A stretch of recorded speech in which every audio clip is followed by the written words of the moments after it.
I paid for his ticket because I was exhausted, not kind. After watching security escort my coworkers out of the building, spending $6 on a stranger felt like the only control I had left. I never expected him to lean in, smelling of stale tobacco and fear, and whisper the one thing that could shatter my life. He told me my father's accident 8 years ago wasn't bad luck. He said my father had been pushed. The cardboard box on my desk wasn't mine. It belonged to Sarah, the junior analyst who sat across from me for 3 years. She had left it there 5 minutes ago when security escorted her out, promising she would come back for her plants and her stapler. But we all knew she wouldn't be allowed back in the building. Not today. Maybe not ever. I sat in the silence of the 44th floor of the Meriton Systems Group building, listening to the hum of the HVAC system and the quiet, terrified typing of the survivors. We were the lucky ones. That was what the email from the CEO had said. We were the lean, agile team that would carry the company into the next quarter. But as I looked at Sarah's abandoned cactus and the picture of her golden retriever still tacked to the fabric divider, I didn't feel lucky. I felt heavy. I felt like I was carrying stones in my pockets. My name is Lila Hayes. I am 33 years old, and I am a project manager. My job is to organize chaos. I take timelines that are impossible and budgets that are non-existent, and I wrestle them into something that looks like success. I am good at it because I don't get emotional about data. I treat problems as variables to be solved. But today, the problem was that half my department had been erased in a single morning, and I was still sitting there, breathing the recycled air, drawing a salary that suddenly felt like blood money. I looked at the clock on my monitor, 5:18 in the evening. I had missed the express bus. The realization hit me with a dull thud. I usually left at 5 sharp to catch the 5:15 out of the city center, which got me back to Briar Glen by 6:30. Missing the express meant taking the local connector to the transit center, then waiting for the regional line. It added 90 minutes to my commute. It meant standing in the cold. It meant more time to think. I grabbed my bag. I couldn't look at Sarah's empty chair anymore. I walked to the elevator, keeping my head down, avoiding eye contact with the other survivors. We were all doing the same thing, hiding our relief, hiding our guilt. The city outside was gray and weeping with a cold, misting rain that wasn't committed enough to be a storm, but was miserable enough to soak through my coat. I walked to the local stop, my heels clicking on the wet pavement. I counted the cracks in the sidewalk. 1, 2, 3. It was a habit I had developed when I was a kid, after my father died. If I counted things, I didn't have to feel them. By the time I reached the Briar Glen Transit Center, it was nearly 7 o'clock at night. The station was a cavernous, echoing structure of concrete and flickering fluorescent lights that always buzzed with a sound like trapped insects. It smelled of industrial floor cleaner, wet wool, and diesel fumes. It was a place where people waited, but never a place where people wanted to be. I checked the overhead monitor. The next bus to my neighborhood was delayed. 40 minutes. I let out a breath that fogged in the chill air of the terminal. I found a plastic bench that wasn't broken and sat down. Pulling my coat tighter around myself, I watched the people, a young mother wrestling a stroller, a group of teenagers laughing too loudly near the vending machines, a security guard leaning against a pillar, scrolling on his phone, looking bored enough to die. And then I saw him. He was standing at the self-checkout ticket kiosk near the south entrance. He was older, maybe in his late 60s or early 70s, wearing a tweed coat that had seen better decades. The elbows were worn smooth, and the collar was turned up against a draft that seemed to follow him indoors. He was trembling, just slightly, a tremor in his hands as he tried to slide a debit card into the reader. I watched him because I had nothing else to do. I watched the machine beep. The red light flashed. He pulled the card out, wiped the magnetic strip on his sleeve, and tried again. Beep, red light. He paused, staring at the screen. He looked around, his eyes darting with a kind of nervous energy that made my stomach tighten. He wasn't just frustrated, he was scared. He tried a third time, shoving the card in with more force.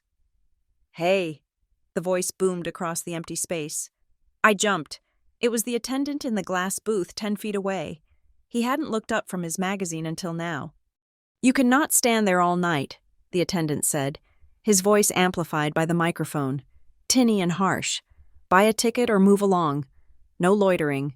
The old man flinched. He looked toward the booth, his face pale under the harsh overhead lights. "I am trying," he said. His voice was soft, barely carrying over the hum of the station. "The machine is not reading my card. It is reading it fine," the attendant said. Leaning forward, "It is declining it. Insufficient funds. Pal, move it. You are holding up the line." There was no line. The station was half empty. There was just the old man, looking at his shoes, and the vast, indifferent emptiness of the transit center. I stood up. I didn't plan to. I was the person who kept her head down. I was the person who survived layoffs by being invisible. My mother, Mary Ann, had taught me that. Keep your business to yourself. Lila, don't make waves. But something about the way the old man's shoulders slumped, the way he looked like he was about to shatter into 1,000 pieces, made me move. It was the rough day tax. That was what I told myself. I had survived the slaughter at work. The universe demanded a balance. I walked over to the kiosk. The old man stepped back as I approached, clutching his wallet like a shield. "Let me get it," I said. He looked at me, startled. His eyes were a washed-out blue, watery and rimmed with red. "No," he said quickly. "No, I could not ask you to do that. It is just a banking error. I have the money. It is fine," I said. Reaching into my purse, I pulled out a $10 bill. "Where are you going?" He hesitated. "Briar Glen North, the stop at Elm and 4th. I keyed in the destination. The total was $6.50. I fed the bill into the machine.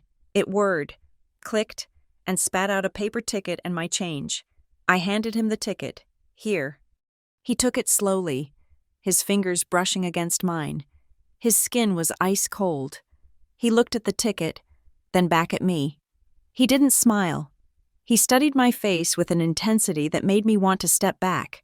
He wasn't looking at me like a stranger he was grateful to. He was looking at me like he was trying to solve a puzzle. "Thank you," he said. "You are welcome," I said, turning to leave. "It has been a long week. Consider it a rough day tax. We all have to pay it sometimes." I took 2 steps away when he spoke again. "What is your name?" I stopped. The question was polite, but the tone wasn't. It was urgent, sharp. "Lila." I said. I don't know why I answered. "Lila Hayes." The reaction was immediate. His face didn't soften. It hardened. The gratitude vanished, replaced by a look of profound, terrifying recognition. It wasn't the look of someone realizing they knew a friend of a friend. It was the look a judge gives a defendant. It was the look of someone hearing a ghost story confirmed. "Hayes," he repeated. The air around us seemed to drop 10 degrees. The hum of the station faded into a dull roar in my ears. "Do I know you?" I asked. He took a step closer. He smelled of old paper and rain. He looked around us, scanning the empty waiting area, checking the bored guard, checking the attendant in the booth. Then he leaned in, invading my personal space, his voice dropping to a whisper that scraped against my nerves. "Your father did not fall," he said. I froze. My heart hammered a single, violent beat against my ribs. "What?" I whispered. He was pushed. The old man said. His eyes were locked on mine, unblinking. On paper first, then in real life, the world tilted. My father, Evan Hayes, had died 8 years ago. It was a rainy Tuesday, much like this one. His car had gone off the road on a curve near the reservoir. The police report said he was driving too fast for conditions. They said he lost control. Single vehicle accident, blunt force trauma, case closed. I had spent 8 years accepting that narrative. I had built my grief around it. I had built my life around the absence of him, the hole left by a careless mistake on a wet road. And now this stranger, this man I had bought a $6 ticket for, was standing in a dirty bus station telling me it was a lie. "Who are you?" I demanded, my voice rising. "What are you talking about?" He flinched at my volume. "Shh," he hissed. He looked over my shoulder, his eyes wide and fearful. "Keep your voice down. You just said my father was pushed," I said, stepping toward him. "You cannot just say that and tell me to be quiet. Who are you? How do you know my father?" "I cannot say much here," he said.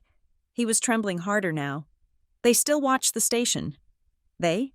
Who is they?" He didn't answer. Instead, he raised his hand and pointed. It wasn't a dramatic gesture. It was subtle, a slight lift of his index finger near his chest. He was pointing at the ceiling, toward a cluster of support beams near the entrance. I followed his gaze. There was a security camera mounted there, a black dome, standard, but then I looked closer. It wasn't pointed at the entrance doors. It wasn't pointed at the ticket booth. It was pointed directly at the kiosk where we were standing. "Most cameras sweep," he whispered. "That one does not. That one watches the money." A chill that had nothing to do with the weather crawled up my spine. I looked back at him. "You are crazy," I said. I needed to say it. I needed him to be crazy. If he was crazy, I could go home. I could go back to being Lila Hayes, the project manager who had a bad day. He reached into his pocket. His hands were shaking so badly he fumbled, almost dropping a crumpled piece of paper. It looked like the backing of an old receipt, gray and thermal printed on one side, blank on the other. He pressed it into my hand. "Cinder Row Storage," he said. "Unit 19B. I looked at the paper, in shaky blue ballpoint pen. He had written an address and a time. "Cinder Row Storage, Unit 19B. Tonight, before midnight." "Why?" I asked. My throat felt dry. "Because you have his eyes," he said, "and because you bought me a ticket." The intercom chimed. The bus for Briar Glen North was boarding at Gate 4. He turned away from me. He didn't say goodbye. He didn't look back. He walked quickly toward the gate, his head tucked down into his collar. He moved with a surprising speed for someone who had looked so frail moments ago. I watched him board the bus. He didn't sit in the front near the heater. He walked all the way to the back and sat in the corner seat, the one that faced forward, the one where you could see everyone else on the bus and everyone on the platform. He looked out the window. He looked right at me. Then the bus doors hissed shut, and he was gone. I stood there for a long time. The receipt felt hot in my palm. Cinder Row. The name scratched at something in the back of my mind, a dormant memory. I closed my eyes, trying to retrieve it. It wasn't a place I went to. It was on the industrial edge of town, a place of warehouses and body shops, but the words were familiar. Suddenly, I heard my father's voice. It was a fragment of a memory from when I was 25, living at home for a few months after grad school. I had walked into the kitchen late one night to get water. My father was on the phone. He was standing by the window, looking out at the dark backyard. He hadn't heard me come in. "I am not moving it to Cinder Row." He had said into the phone. His voice had been tight, angry. "That is not safe. I don't care what the timeline is." He had turned then, saw me, and hung up the phone immediately. When I asked him what was wrong, he smiled, that reassuring, easy smile of his, and told me it was just work, just a vendor dispute, boring stuff, Lila bug, go back to bed. I looked down at the paper in my hand again. Unit 19B. My phone felt heavy in my pocket. I needed to call my mother. I walked to the far end of the station, away from the kiosk, away from the camera that the old man said didn't sweep. I found a spot near a vending machine that hummed loudly. I dialed Marianne's number. She answered on the second ring. "Lila? Are you okay? You are late. I missed the express." I said, "I am at the transit center." "Oh, honey, that place is dreadful at night. Do you want me to come get you?" "No," I said. "No, I am fine. The bus is coming soon." I paused. I watched my own reflection in the glass of the vending machine. I looked pale, tired. "Mom," I said, "does the name Cinder Row mean anything to you?" The silence on the other end of the line was instantaneous and absolute. It wasn't the silence of someone thinking. It was the silence of someone who had stopped breathing. "Mom, why would you ask that?" Her voice was different now, sharp, guarded. I heard someone mention it. I lied. It sounded familiar. Didn't Dad used to do business with a storage place out there? Lila. Listen to me. Her tone made me straighten up. It was the voice she used when I was a teenager and tried to stay out past curfew. It was fear masked as authority. You are tired, she said. You have had a terrible week with the layoffs. You are imagining things.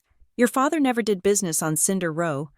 That is a bad part of town, but I remember him on the phone. He said the words, Cinder Row. You are confused. She said. She was speaking too fast. You are mixing up memories. Just come home. Please, do not go digging up pain. Leela, it is not worth it. She didn't wait for me to answer. She hung up. I stared at the screen of my phone. Call ended. My mother was a terrible liar. She always had been, if I had asked her if she ate the last cookie. And she said no. I would believe her. But this was panic. She hadn't asked who mentioned it. She hadn't asked why I was thinking about Dad. She had just shut it down. Do not dig up pain.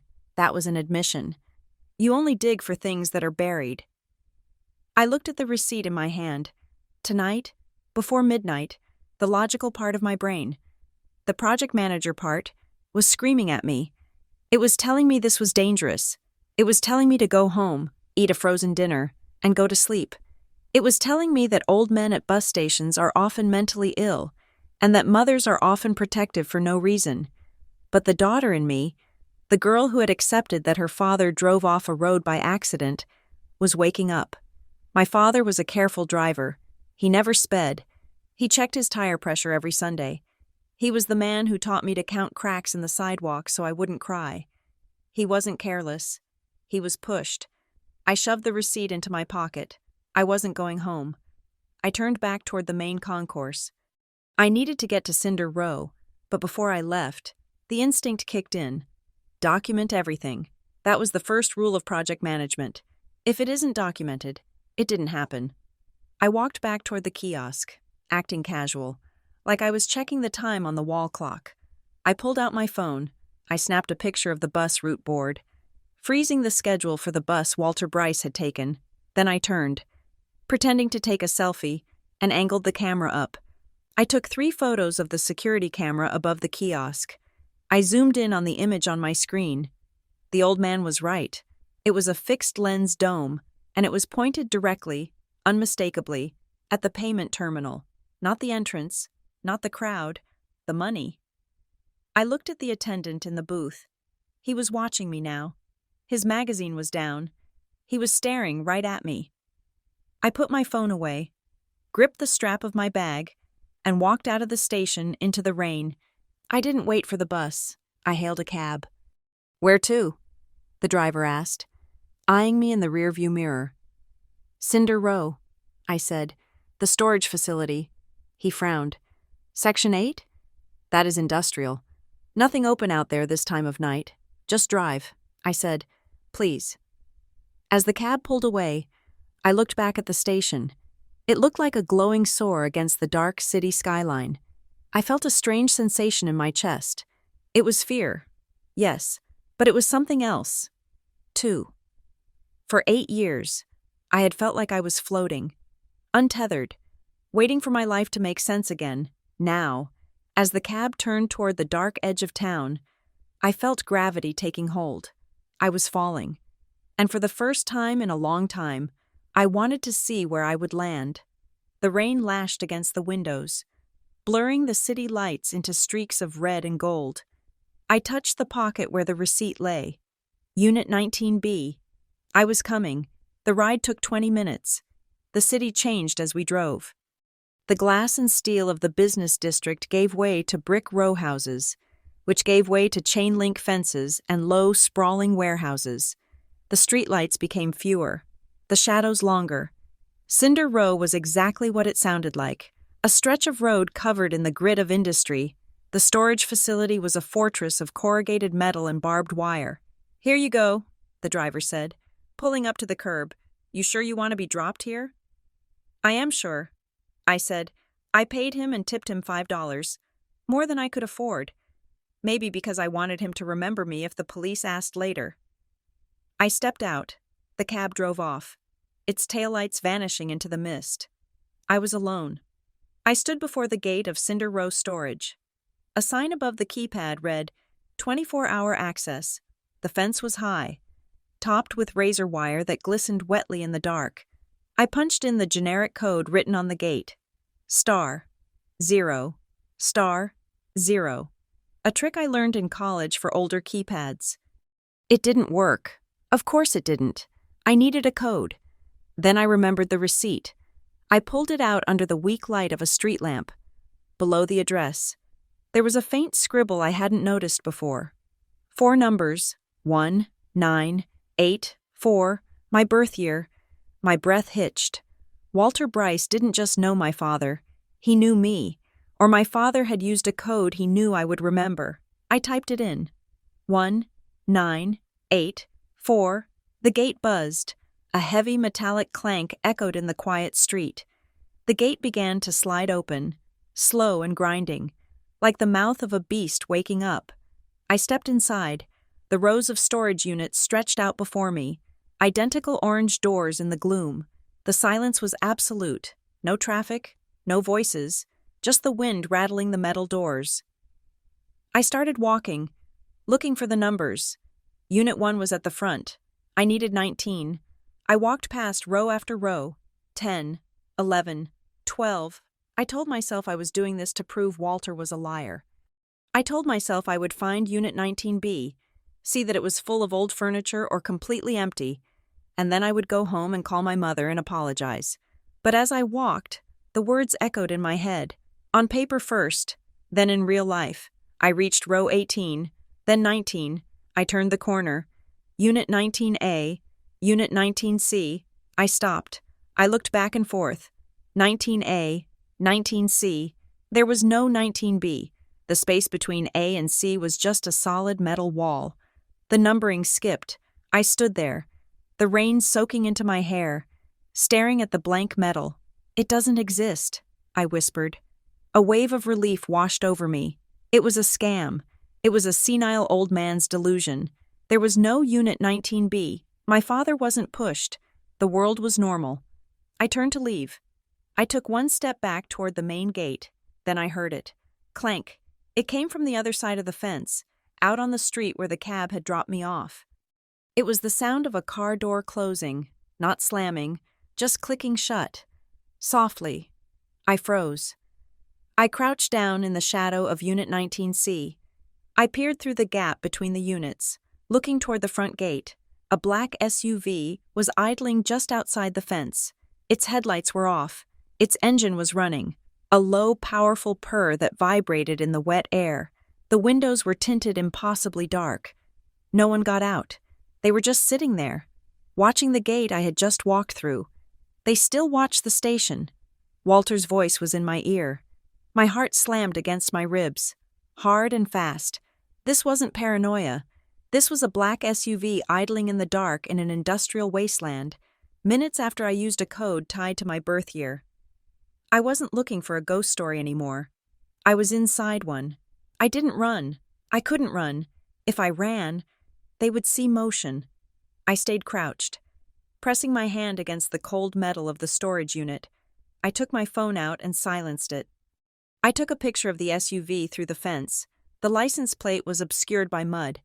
Or maybe something else. I needed to find out why Unit 19B was missing. And I needed to get out of here without that car seeing me. I looked at the layout of the facility. There was a side exit, a pedestrian gate near the back. If I could get there, I could circle the block and come back to the front from the shadows. I started to move, keeping low, moving from shadow to shadow. The game had changed. I wasn't just Lila Hayes, the project manager, anymore.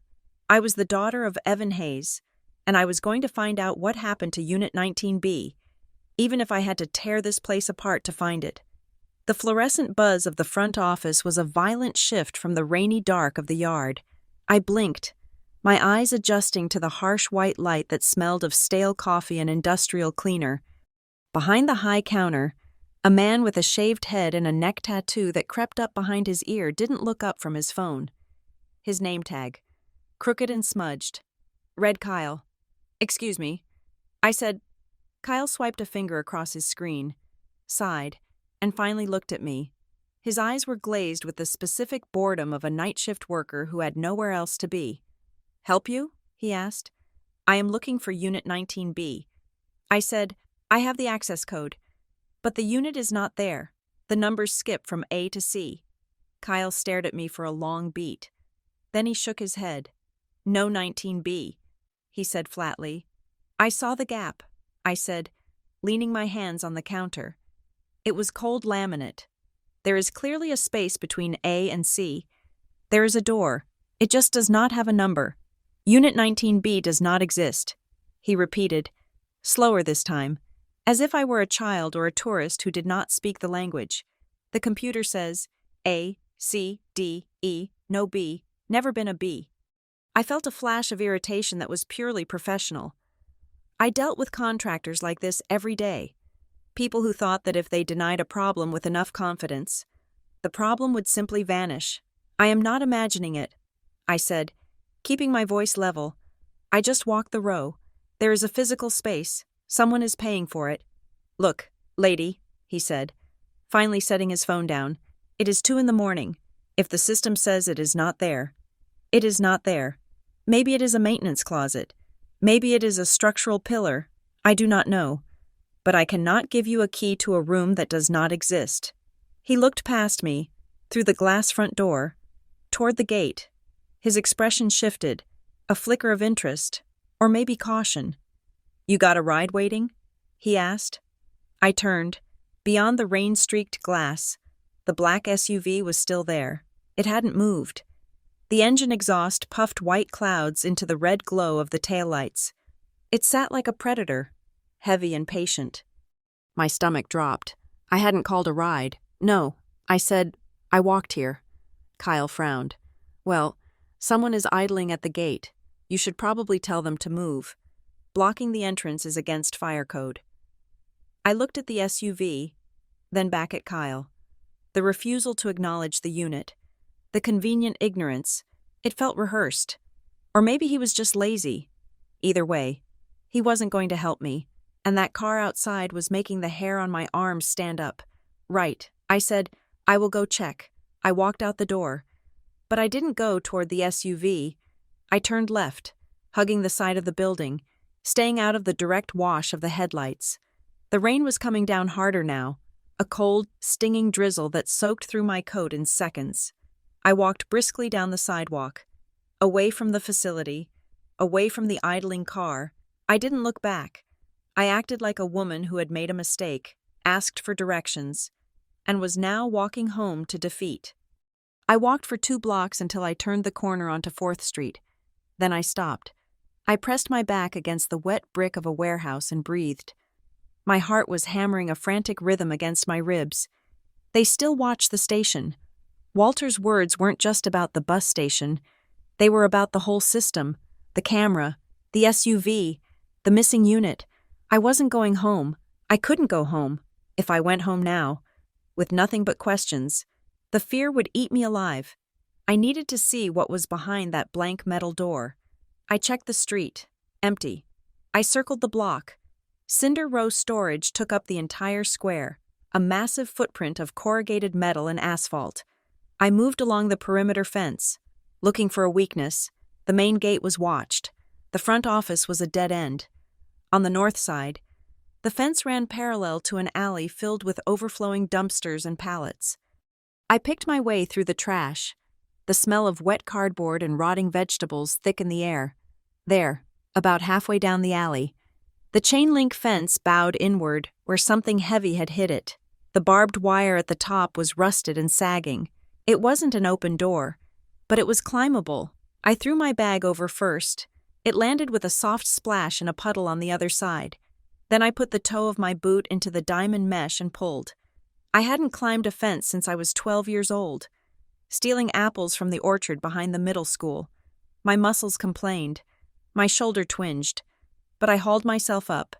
I swung a leg over the top, careful of the wire, and dropped down.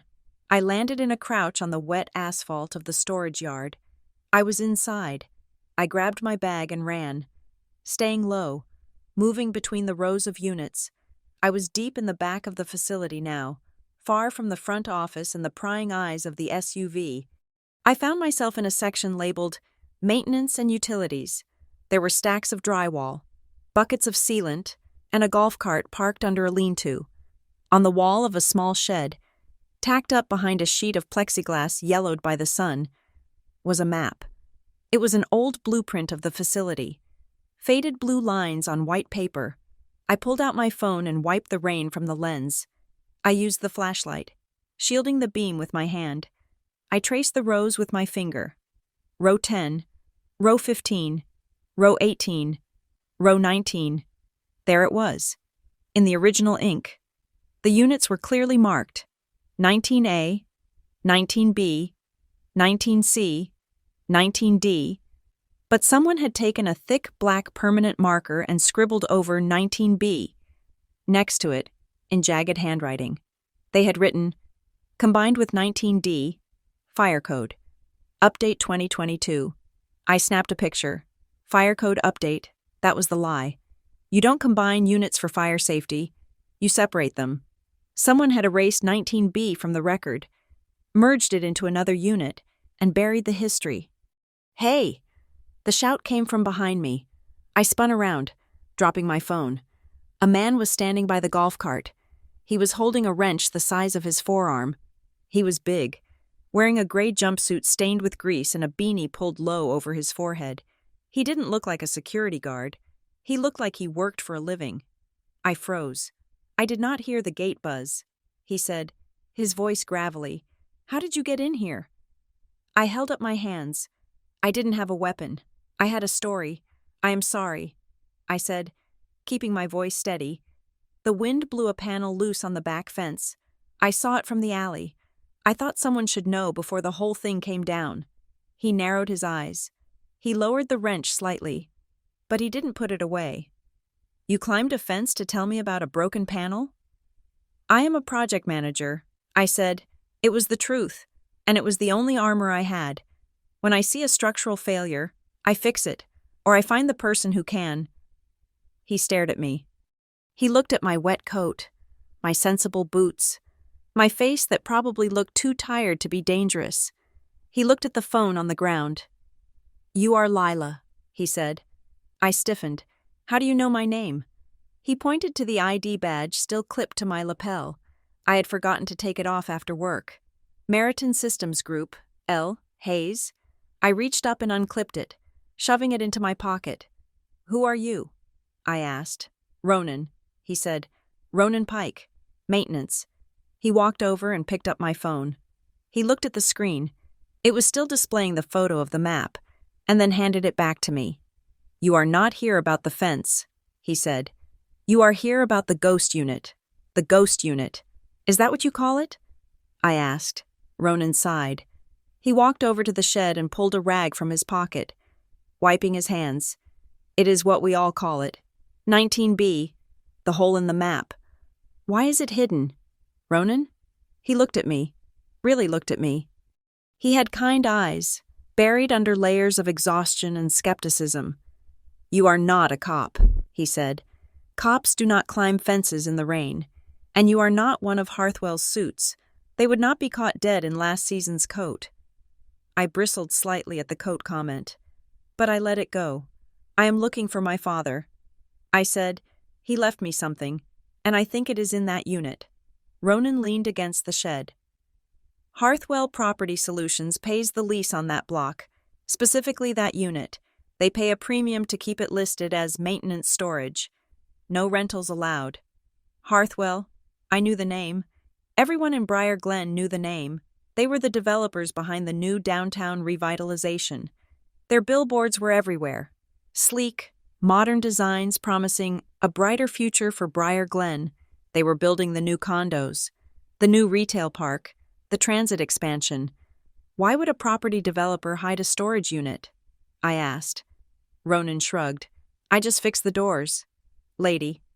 But I will tell you this, every month, A guy in a suit comes by to check the lock. Does not open it, just checks it. Make sure the bolt is tight. Can you open it? He laughed. A short barking sound. I value my job, even if it is barely above minimum wage. Please, I said. I stepped closer. I am not asking you to break in. I just want to see it. I just want to know I am not crazy. He hesitated. He looked at the wrench in his hand, then back at the map on the wall. My father died 8 years ago. I said, tonight, a man told me it wasn't an accident, and he sent me here. If Harthwell is hiding this unit, and my father is connected to it, I let the sentence hang. Ronan looked at the rain falling in sheets beyond the lean-to. Harthwell bought this place 3 years ago, he said quietly. Before that, it was family-owned. When they took over, they fired everyone except me. Said they needed someone who knew where the pipes were buried. He pushed off the wall. Come on, he said. Before I change my mind. We walked through the rain. Ronan moved with a heavy, deliberate gait. He led me back to row 19. We stopped in front of the blank metal panel between 19A and 19C. It is not missing, he said. He knelt down and ran his fingers along the bottom track of the door for 19C.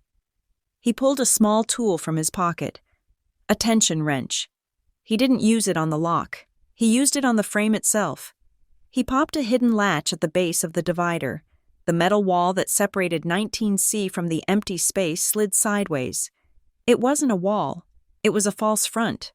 Behind it was another door, a faded orange roll-up door, labeled in peeling white stickers, 19D.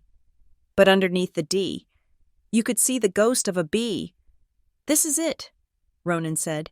They relabeled it D, but kept it off the rental roll. I stared at the door. My heart was pounding so hard I felt dizzy. I took out my phone. I am going to record this, I said, not your face, just the door.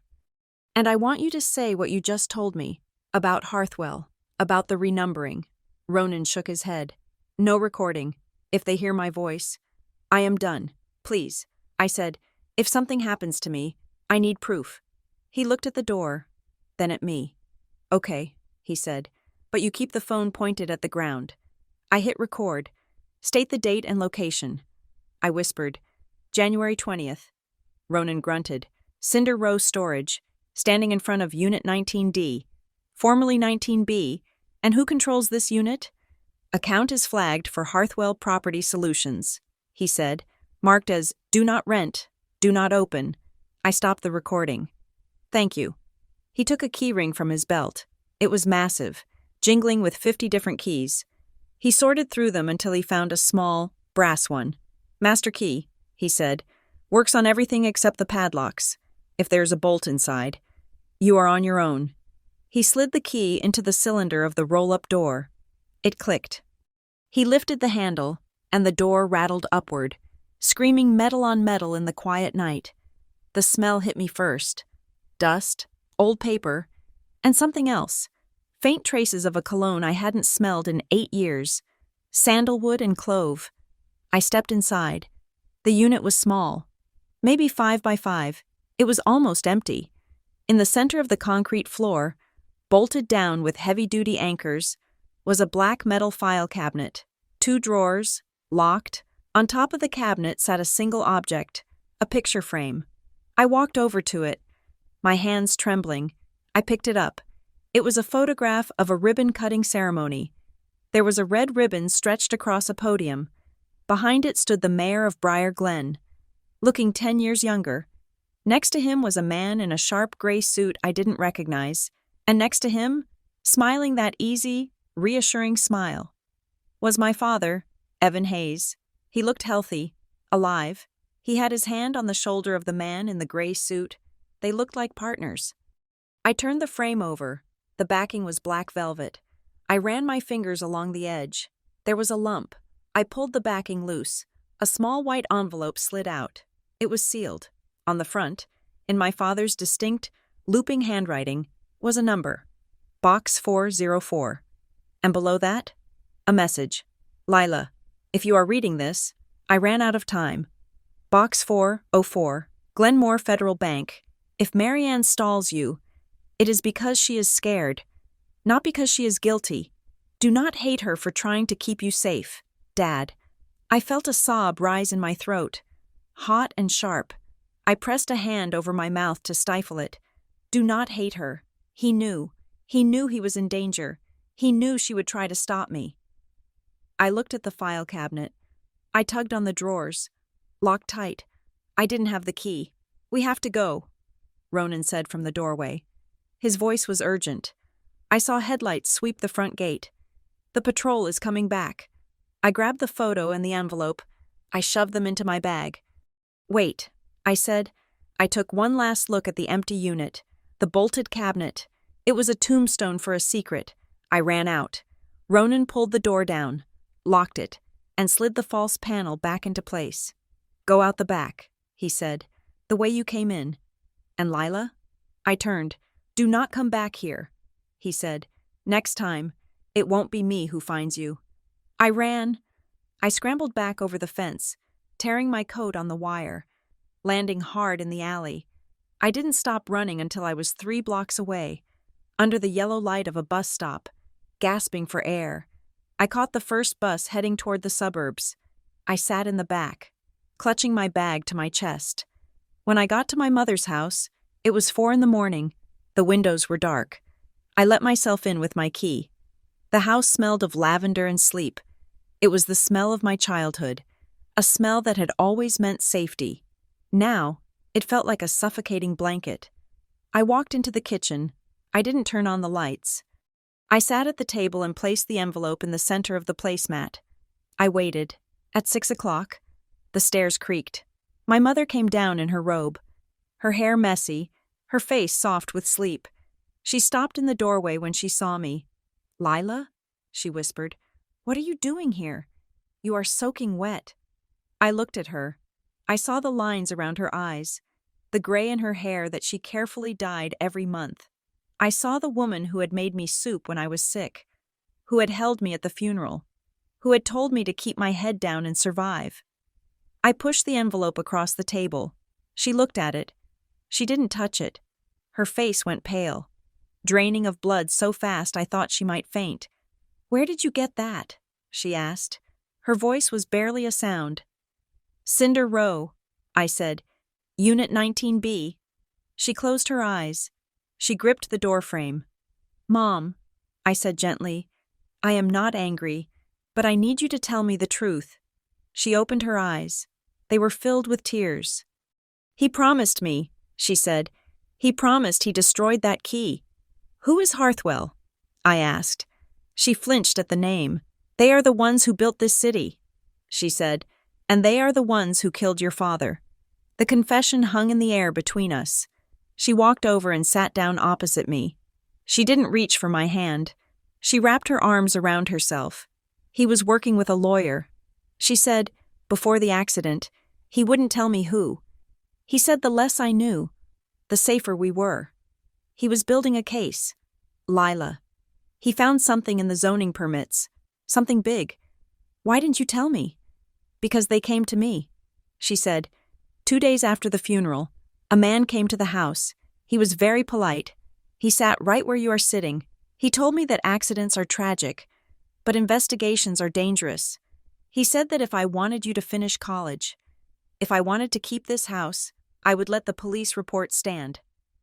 She began to cry, silent, shaking sobs. I was scared. Lila, I was so scared. You were all I had left. I stood up and went to her. I hugged her.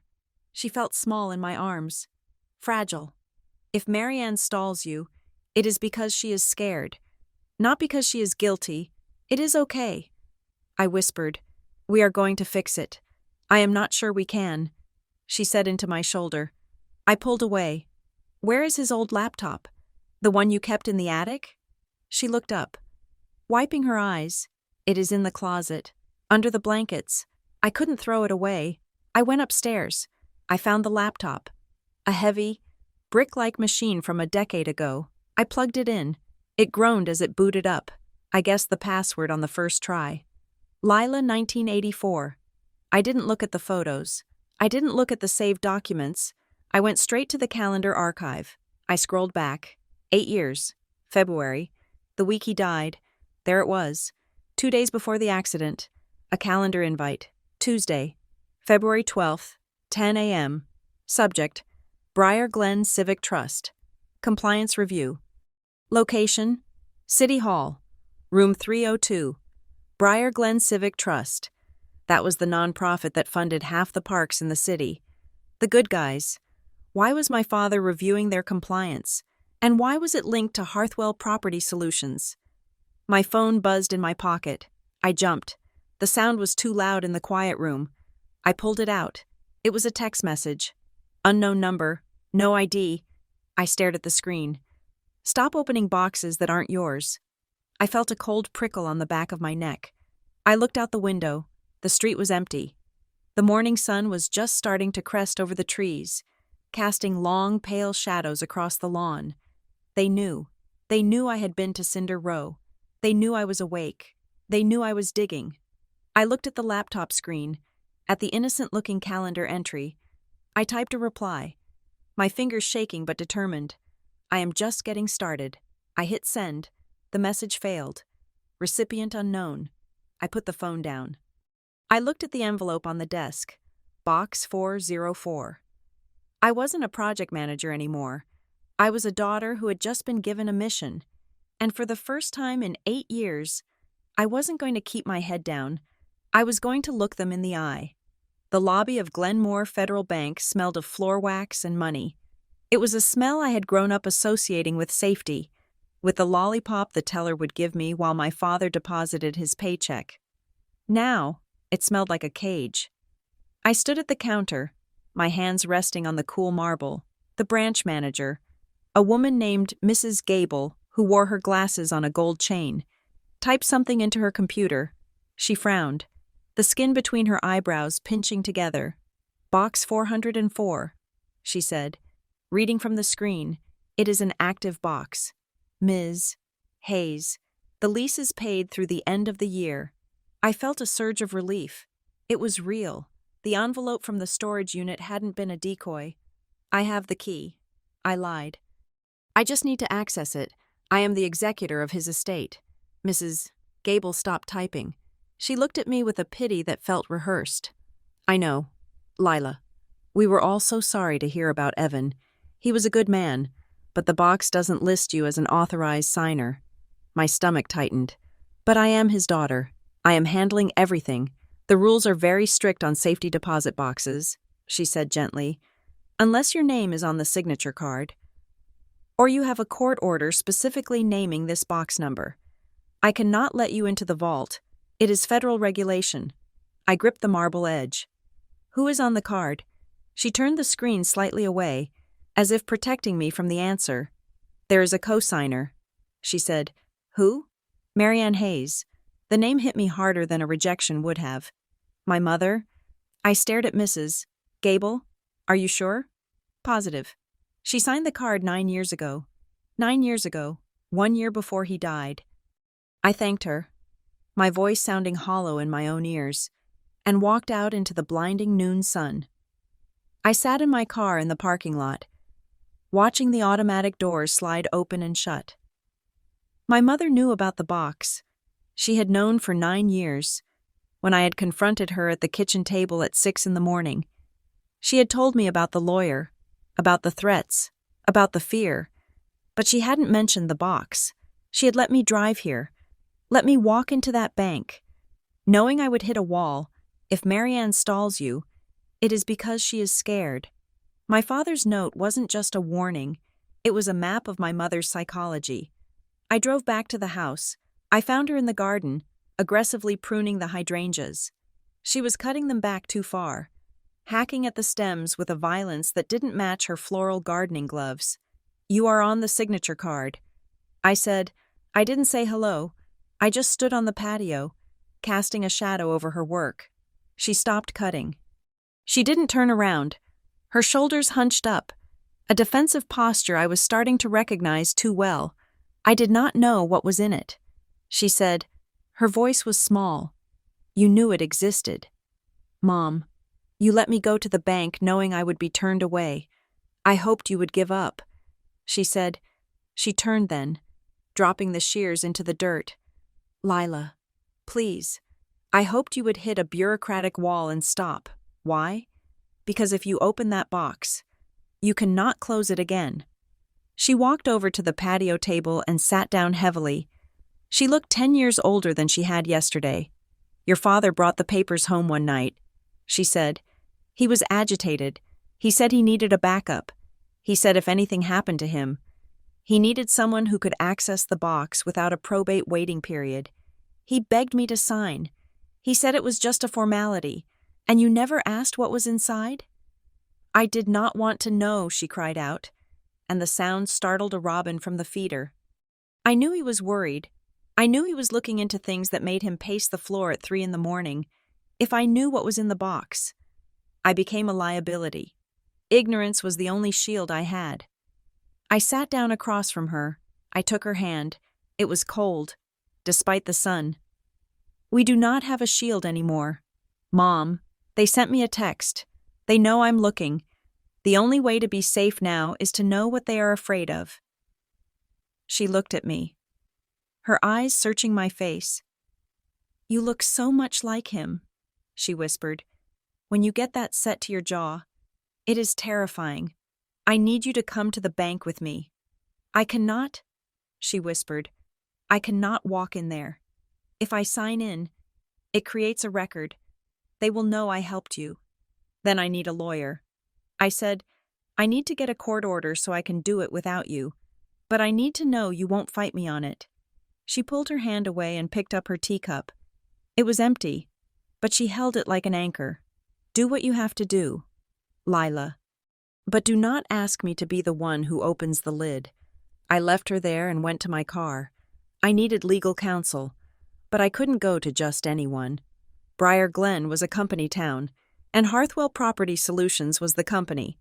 Half the firms in the city were on their retainer, and the other half were hoping to be. I pulled out my phone and searched for something specific. Property Law Litigation Boutique. Briar Glen Independent. I scrolled past the sponsored ads for the big firms with their marble column logos. I found a website that looked like it hadn't been updated in 5 years. Ketter and Vale, LLP. Their office was on the second floor of a walk-up on Elm Street, above a bakery. It wasn't prestigious. It wasn't glossy. It was perfect. I called and asked for a consultation. The receptionist sounded surprised but gave me a slot at 2 o'clock. The office of Ketter and Vale smelled of yeast from the bakery downstairs and old law books. The waiting room had 2 mismatched chairs and a stack of National Geographic magazines. A door opened, and a woman stepped out. She looked to be about my age, maybe a little older. She wore a simple navy blazer and her hair was pulled back in a severe, efficient bun, but her eyes were kind, sharp, but kind. Ms. Hayes? She asked. I am Ainsley Park. We went into her office. It was small, cluttered with stacks of files, but organized. Ainsley sat behind her desk and opened a notepad. She used a fountain pen. I like that. It felt deliberate. Tell me why you're here, she said, and tell me why you chose a firm that specializes in zoning disputes and easement rights for a probate matter. I looked at her. I decided to trust her. I didn't have a choice, because I think my father's death was a zoning dispute. I said, Ainsley didn't blink. She didn't laugh. She just uncapped her pen. Go on. I told her everything. The bus station, Walter Bryce, the storage unit, the missing unit 19B, the text message, the safety deposit box my mother was too terrified to open. When I finished, Ainsley sat back in her chair. She tapped the pen against her lip. You are asking for a petition to open a safety deposit box based on a state administration necessity. She said, that is the legal mechanism, but the subtext is that you are starting a war with Harthwell Property Solutions. Is that a problem? I asked. Ainsley smiled. It was a small, tight smile. Harthwell tried to buy the building my grandmother lives in last year. They wanted to tear it down for a parking structure. We stopped them. It was not polite. She leaned forward. Listen to me closely. Lila, accidents tied to real estate disputes in this city are rarely just accidents. If you are going after Harthwell, You need to understand how they work. They do not just break laws, they rewrite them. They use nonprofits, shell companies, and public initiatives to clear the board before they even make a move. She wrote something down on her pad. We can file the petition for the box. I can argue that, as executor, you have a fiduciary duty to inventory all assets, regardless of the cosigner status. It will take a few days. Judges here are slow when they see the name Hayes attached to anything controversial. What do I do while we wait? You do your homework, Ainsley said. She ripped the page off her notepad and slid it across the desk to me. It was a list. 1. Briar Glen Zoning Board. Hearing minutes, 2017 to 2019. 2. Briar Glen Civic Trust. Form 990 filings. 3. Briar Glen Transit Authority. Vendor contracts for station upgrades. Follow the money, Ainsley said.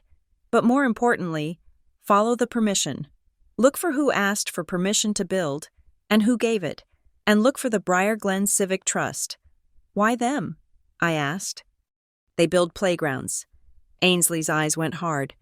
They are the velvet glove. Lila, Harthwell is the iron fist. Go to the county clerk. Pull the records. If your father was pushed, it was because he saw the hand inside the glove. I spent the next 2 days in the basement of the county administration building. It was a windowless room filled with rows of metal shelving and the hum of a microfiche machine that sounded like a dying airplane. I felt strangely at home there. This was project management. This was data analysis. I started with the Briar Glen Civic Trust. On the surface, they were exactly what they claimed to be, a nonprofit dedicated to enhancing the livability and aesthetic value of Briar Glen.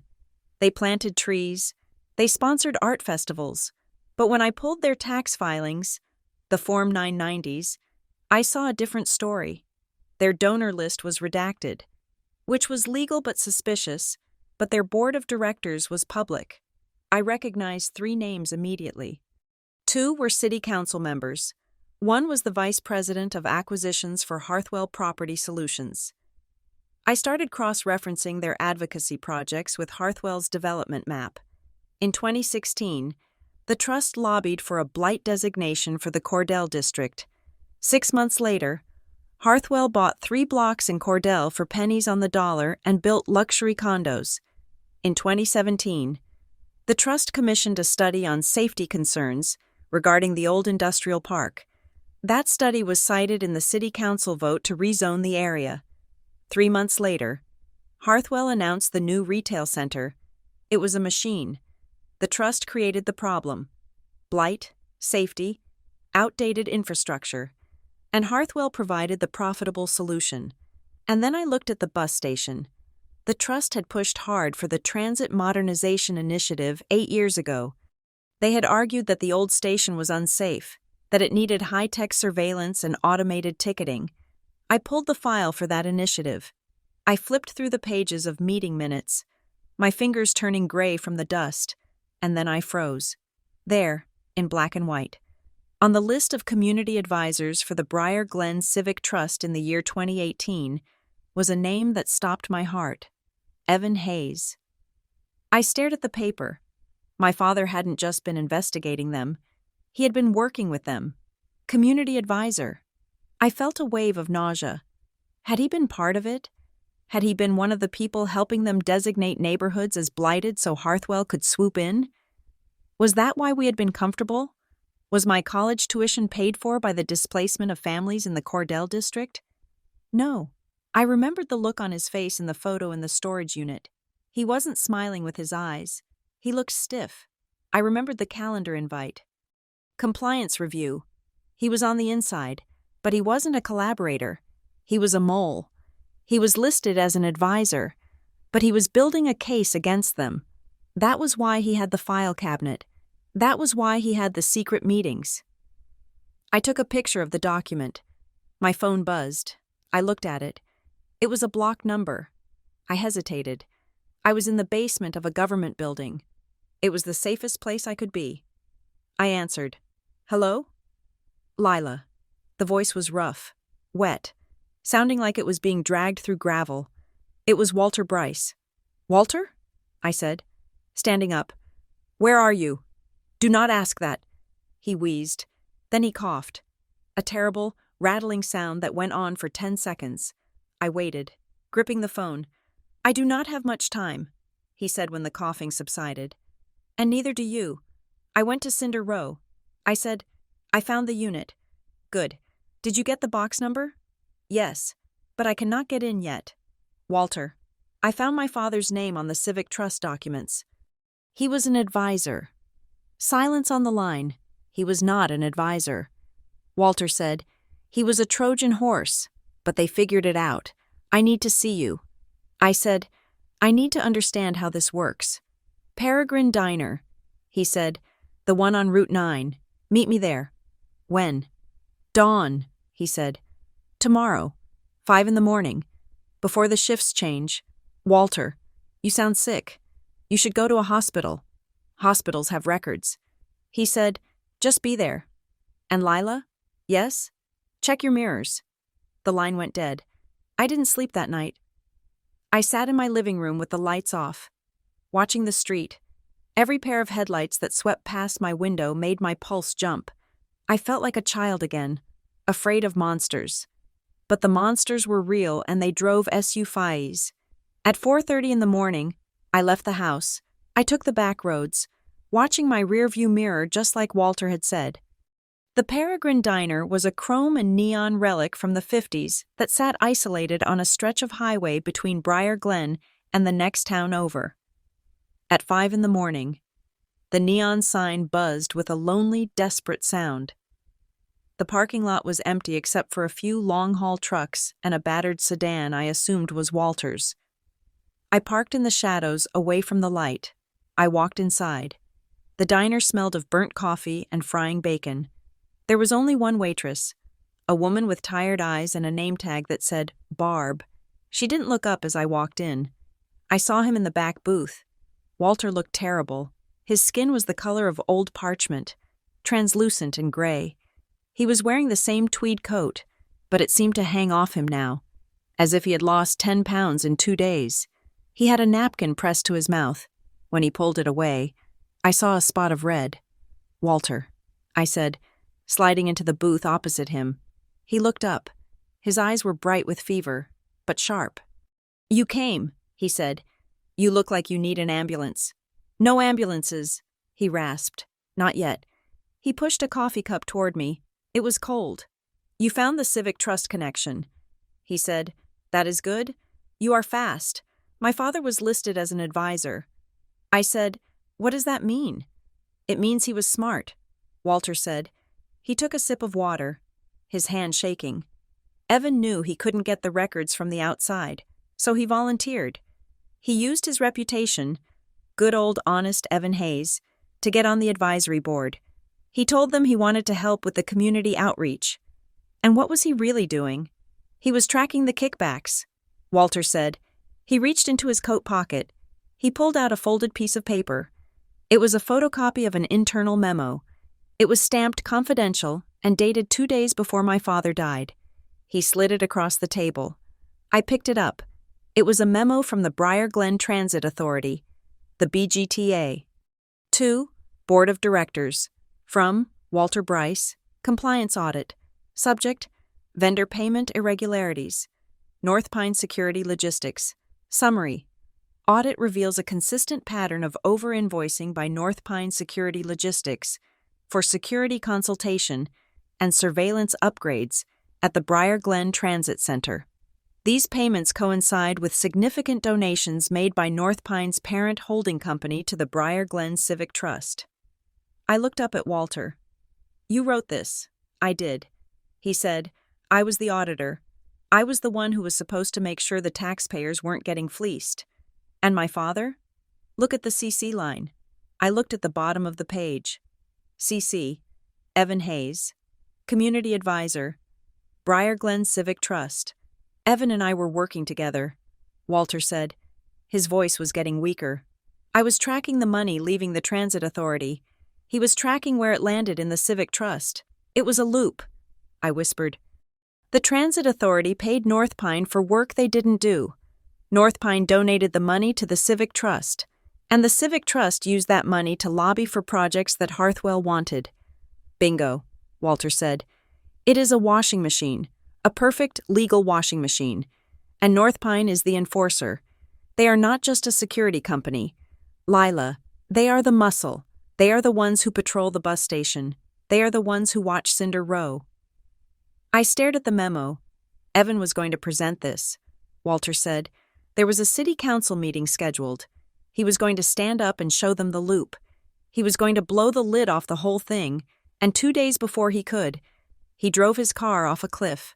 Walter nodded, and I got fired for gross incompetence and threatened with a lawsuit that would have taken my pension and my house.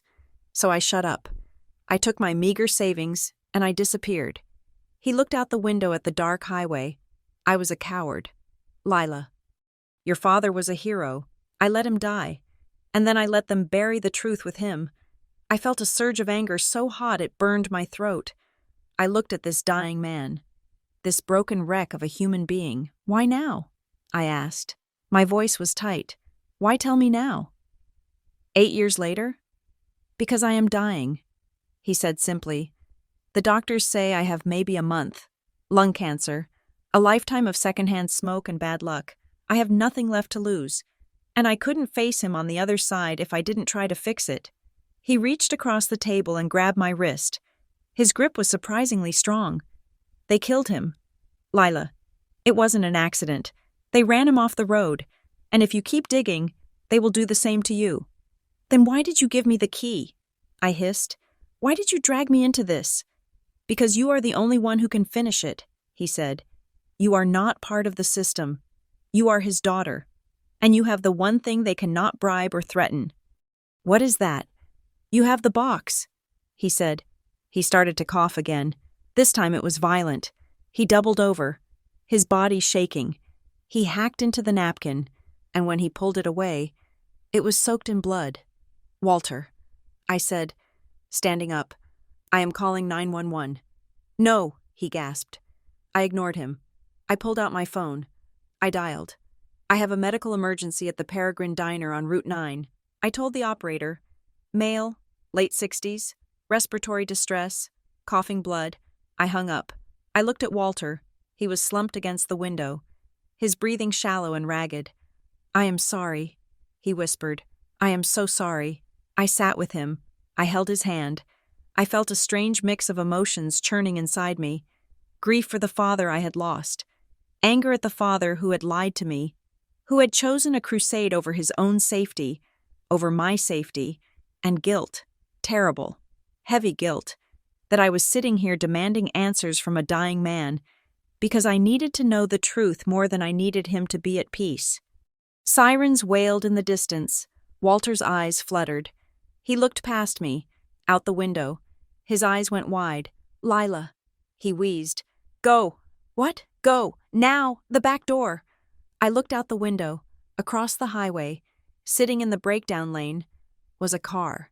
It wasn't an ambulance. It was a black sedan. On the side, in matte gray lettering, was a logo, a stylized pine tree inside a shield. North Pine Security Logistics. The car didn't move. It just sat there, facing the diner. The sirens got louder. An ambulance was coming down the highway from the west. As soon as the ambulance lights crested the hill, the North Pine car's engine roared. It pulled a sharp U-turn, tires screeching on the wet pavement, and sped off in the opposite direction, vanishing into the dark. They had been watching. They had been watching us meet. I looked back at Walter. He was unconscious. The ambulance pulled into the lot, lights flashing red and white, washing the diner in a chaotic strobe. The paramedics burst through the door. Ma'am? One of them asked. I stood up. I backed away. He is a friend. I stammered. I do not know his medical history. He just collapsed. I couldn't stay. If North Pine was watching, my name would be on a report by morning. I had to disappear. I slipped out the side door while the paramedics were lifting Walter onto the stretcher. I ran to my car, keeping low. I drove away before the police cruiser arrived. I gripped the steering wheel, my knuckles white. My father hadn't just died. He had been executed, and the people who did it were still on the payroll. I drove toward the sunrise, but I felt like I was driving into a tunnel. Box 404. I needed that court order, and I needed it now. The smell of Briar Glen General Hospital was different from the bank. The bank smelled of cold ambition. The hospital smelled of antiseptic and warm. Humid helplessness. I sat in the plastic chair next to Walter Bryce's bed. He was hooked up to 3 different machines, the steady rhythmic beeping serving as the only clock in the windowless room. He looked smaller than he had at the diner. His skin draped loosely over his bones like a sheet thrown over broken furniture. He had refused to see anyone else. The nurses told me he had become agitated when a man claiming to be his cousin tried to visit earlier that morning. "Walter didn't have a cousin. I thought you were dead," I said quietly. My hands were folded in my lap, gripping my phone. "I am hard to kill," Walter whispered. His voice was a dry rattle, barely audible over the oxygen hiss. "But not impossible. Why didn't you tell me about the legal threats?" I asked. "At the diner. You said you were afraid, but you didn't say how deep it went." Walter turned his head slowly to look at me. One of his eyes was swollen shut from the fall he took when he collapsed. "They do not just kill you with cars, Lila," he said. "They kill you with paper." After I wrote that memo, Harthwell's lawyer sent me a draft complaint. Breaches of confidentiality, slander, defamation. They listed my assets, my pension, my house, my car. They said if I spoke one word to the press, they would take it all. I would die in a gutter. He paused, breathing heavily. I was 62. I was tired. I thought if I just went away, they would stop. And my father? Walter closed his good eye. "Your father was different. He didn't care about the money. He cared about the principle. That is why he was dangerous. That is why they couldn't sue him into silence." He opened his eye again, fixing me with a look of intense, desperate guilt. "I thought Marianne knew," he said. "I thought she wanted the silence too. When she didn't pursue the investigation, I told myself she made a deal. I told myself I was respecting her wishes. It was a lie I told myself so I could sleep at night. I didn't say anything. I couldn't absolve him. He had let my father die alone in his fight because he was afraid of losing his pension. It was human, and it was pathetic, and I hated him for it almost as much as I pitied him. "You need to rest," I said. Standing up, "Lila," he rasped, reaching a thin hand toward me. "The box. Do not let them stop you. The evidence in there. It is not just memos. It is the map." "I know," I said. "I am getting it." I walked out of the room, nodding to the police officer stationed at the end of the hall. I had requested the detail, citing a domestic threat. It was a flimsy lie, but in a small town, sometimes the uniform was enough to keep the wolves at bay for a few hours. I drove straight to Ainsley Park's office. Ainsley was already working when I arrived. Her desk was covered in stacks of paper, legal pads, and open reference books. She looked like a general planning a siege. "We are filing," she said the moment I walked in. I sat down. "Did we get the court order?" "Not yet," she said. "But we are filing a petition for a state administration necessity. It is a narrow argument. We are telling the judge that as the executor, you have a fiduciary duty to inventory every single asset of the deceased to pay potential creditors. We are arguing that the bank's refusal to grant access hinders your ability to settle the estate taxes. Will it work?" "It is technically sound," Ainsley said, capping her pen. "Judges love tax compliance. It gives them a reason to bypass privacy clauses without making a political statement. If we frame this as you trying to pay the government its due, the judge will sign it. And if Harthwell finds out?" "They will," Ainsley said calmly. "Court filings are public. As soon as this hits the docket, their legal team will get an alert. That is why we are asking for an ex parte hearing. Emergency status. We want to get the order and open the box before they can file an injunction." She handed me a document to sign. "This is going to get loud. Lila," she said, "up until now, you have been a nuisance. After this, you are a threat." I signed the paper. The ink looked dark and permanent. I am already a threat. I said, I just need to be a dangerous one. The invitation came 2 hours later. I was back at work, or at least, I was physically present at my desk at Meriton Systems Group, staring at a spreadsheet I couldn't focus on. My phone buzzed. It wasn't a block number this time. It was a local number, with a caller ID that read, Hearthwell Property Solutions. I stared at it. My heart did a slow, heavy roll in my chest. I picked up, Lila Hayes. Lila. The voice was warm, bright, and terrifyingly familiar. Though I had never met the woman, this is Tamsin Rourke. I am the Director of Community Relations over at Hearthwell. How are you holding up? Sweetie? The familiarity, the sweetie, made my skin crawl. It was the tactical intimacy of a salesperson or a predator.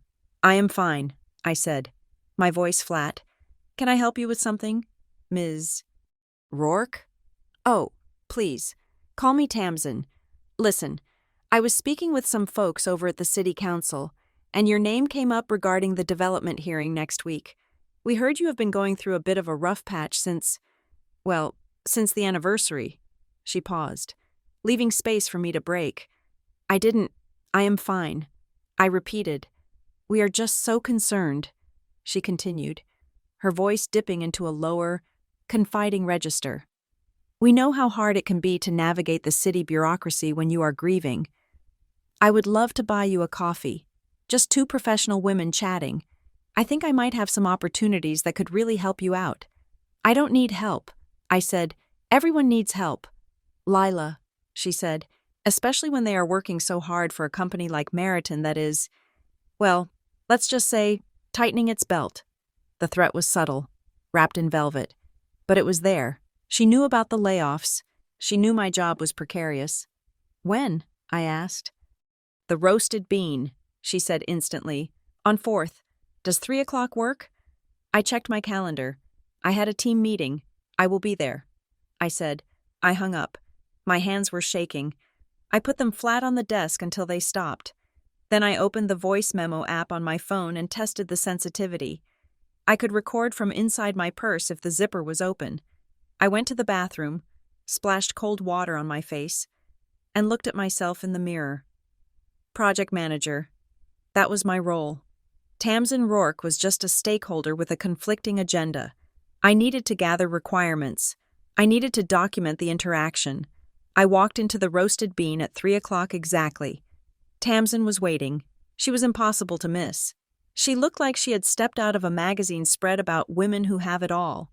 She wore a cream-colored cashmere sweater, tailored trousers, and gold jewelry that caught the afternoon light. Her hair was a perfect glossy bob, Lila. She waved. Standing up, she didn't look like a villain. She looked like the kind of woman who organized charity galas and ran the PTA. She pulled me into a hug before I could resist.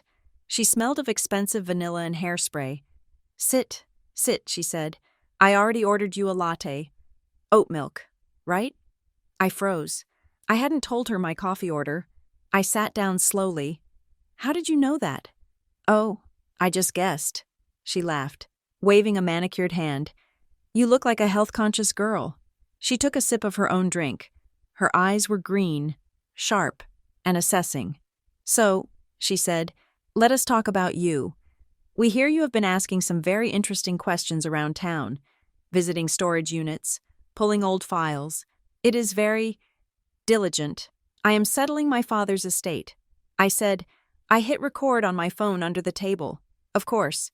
She said, and that is so admirable. But Lila, we are worried you might be getting bad information. There are people in this town, sad, bitter people, who want to blame their own failures on progress. She leaned in. Your father was a lovely man. Lila, but he was confused. Toward the end, he was listening to the wrong people. He was under a lot of stress. We tried to help him, but he just wouldn't let us. You tried to help him? I asked. By running him off the road? Tamsin didn't flinch. Her smile didn't even waver. See? That is exactly what I mean. Conspiracy theories. It is not healthy. Lila, it is eating you up. And frankly, It is not good for your career." She reached into her bag and pulled out a folder. She slid it across the table. "What is this?" I asked. "A job description," she said. "Community Impact Coordinator. It is a new role we are creating at Hearthwell.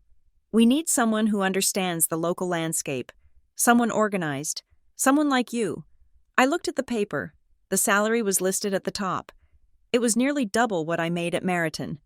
75,000 starting, she said softly, full benefits, and a signing bonus that would, coincidentally, cover the remainder of your lease on that apartment on Elm Street. We know the rent just went up. It is terrible what landlords get away with these days. I felt the blood drain from my face. She knew my rent. She knew my lease terms. "This is a bribe." I said. "No," she said, looking shocked. "This is an opportunity. We want you on the team, Lila. We want you building the future, not digging around in the past. And if I say no?" She sighed. She took a sip of her coffee, leaving a perfect red lipstick stain on the rim. "Then I suppose you stay at Meriton. For as long as that lasts, and you keep listening to crazy old men like Walter Bryce. But Lila, you have to ask yourself, is it worth it? Is it worth losing your peace of mind?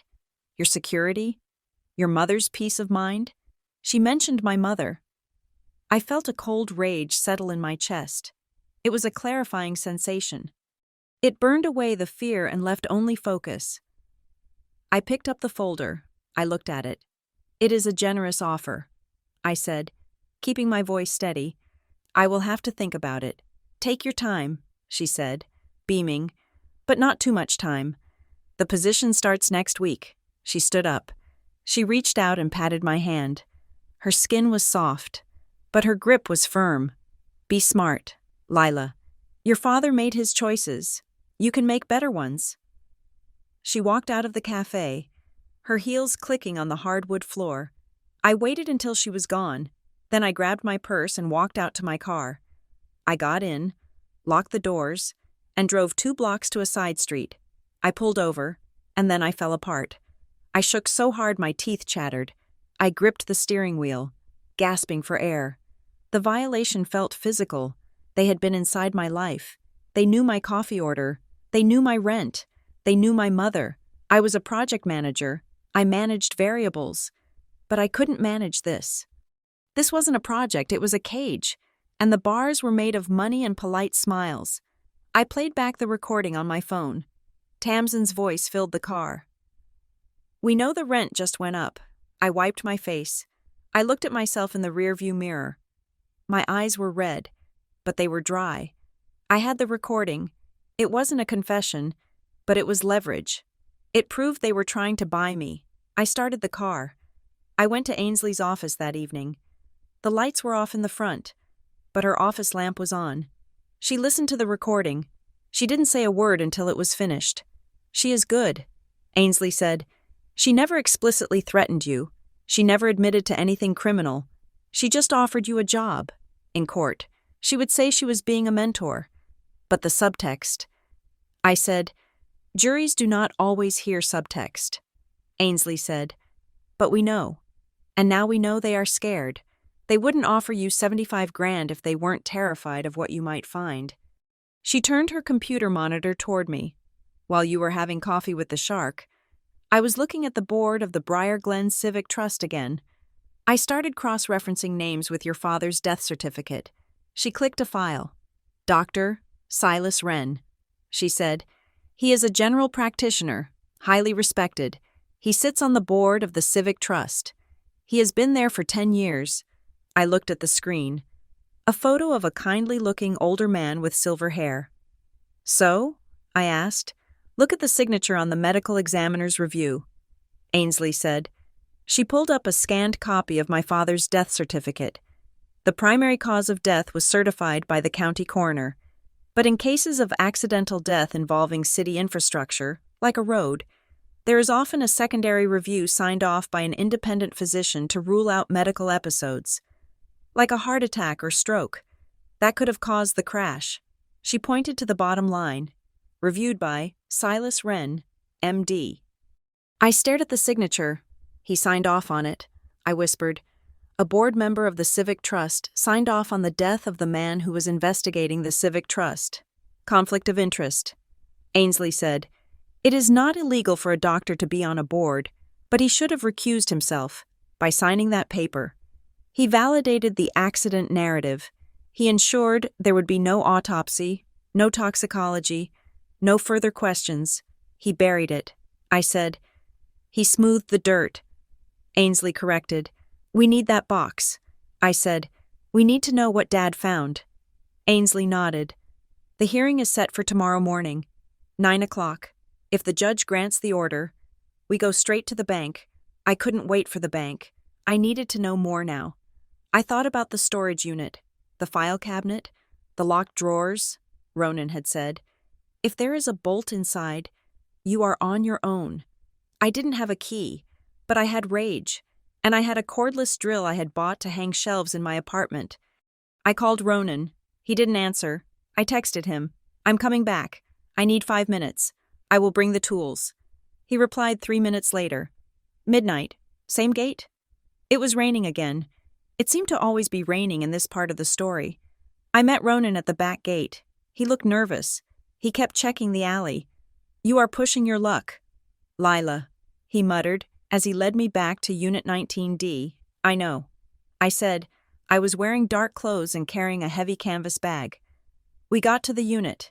He popped the false panel and opened the roll-up door. I went inside.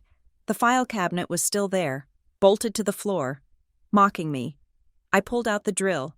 I had a carbide-tipped bit, designed for metal. "This is going to be loud," Ronan warned. I wrapped a towel around the drill to muffle the sound.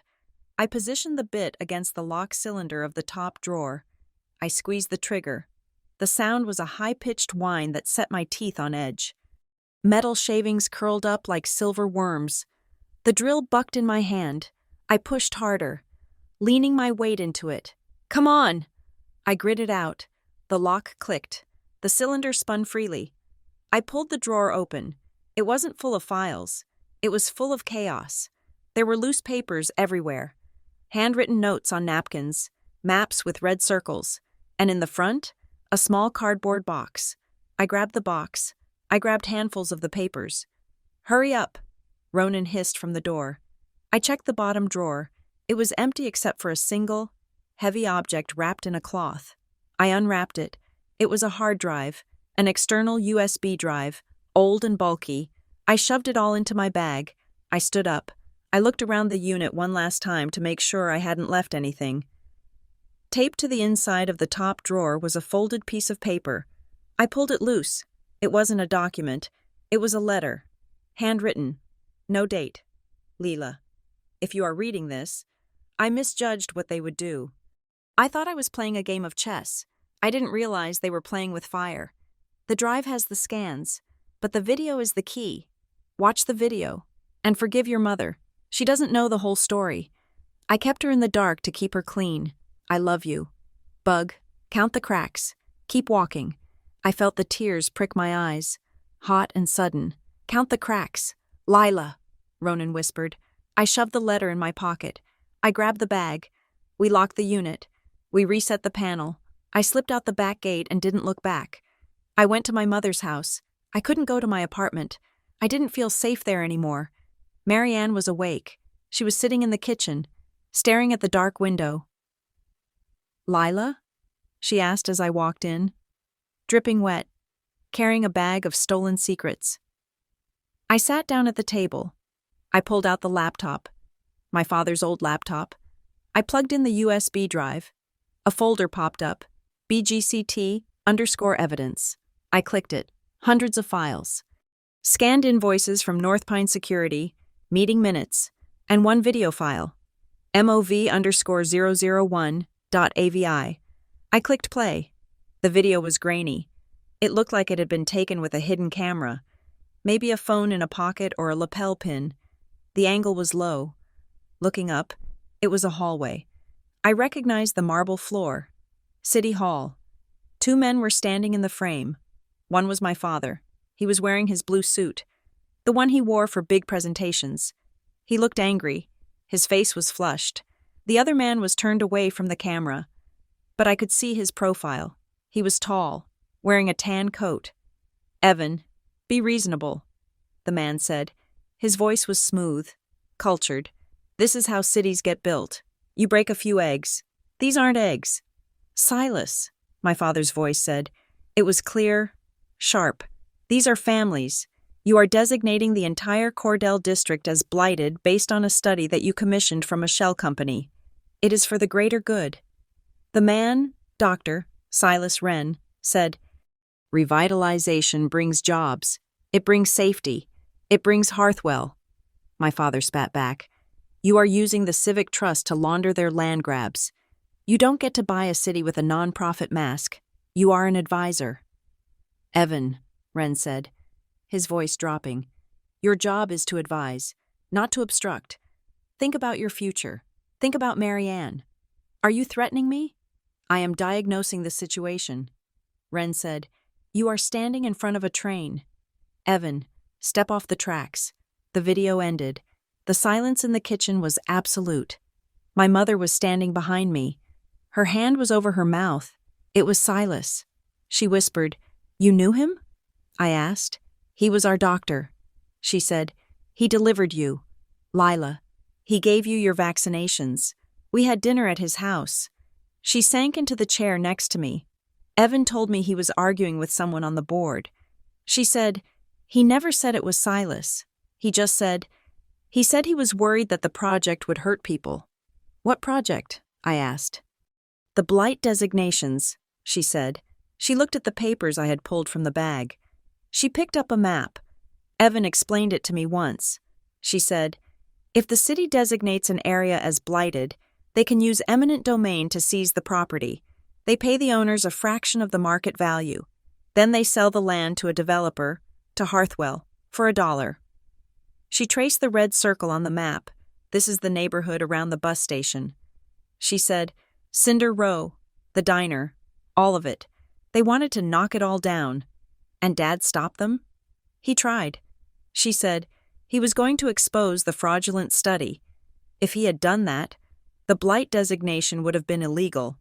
Hearthwell would have lost millions."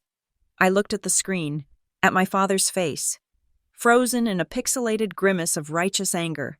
He wasn't just investigating corruption. He was standing between a billion-dollar corporation and the homes of thousands of people. He was a hero. I said, "And look where it got him," Marianne said bitterly. She stood up and paced the kitchen. "Lila, if you release this, if you show this video, it won't just be Hearthwell.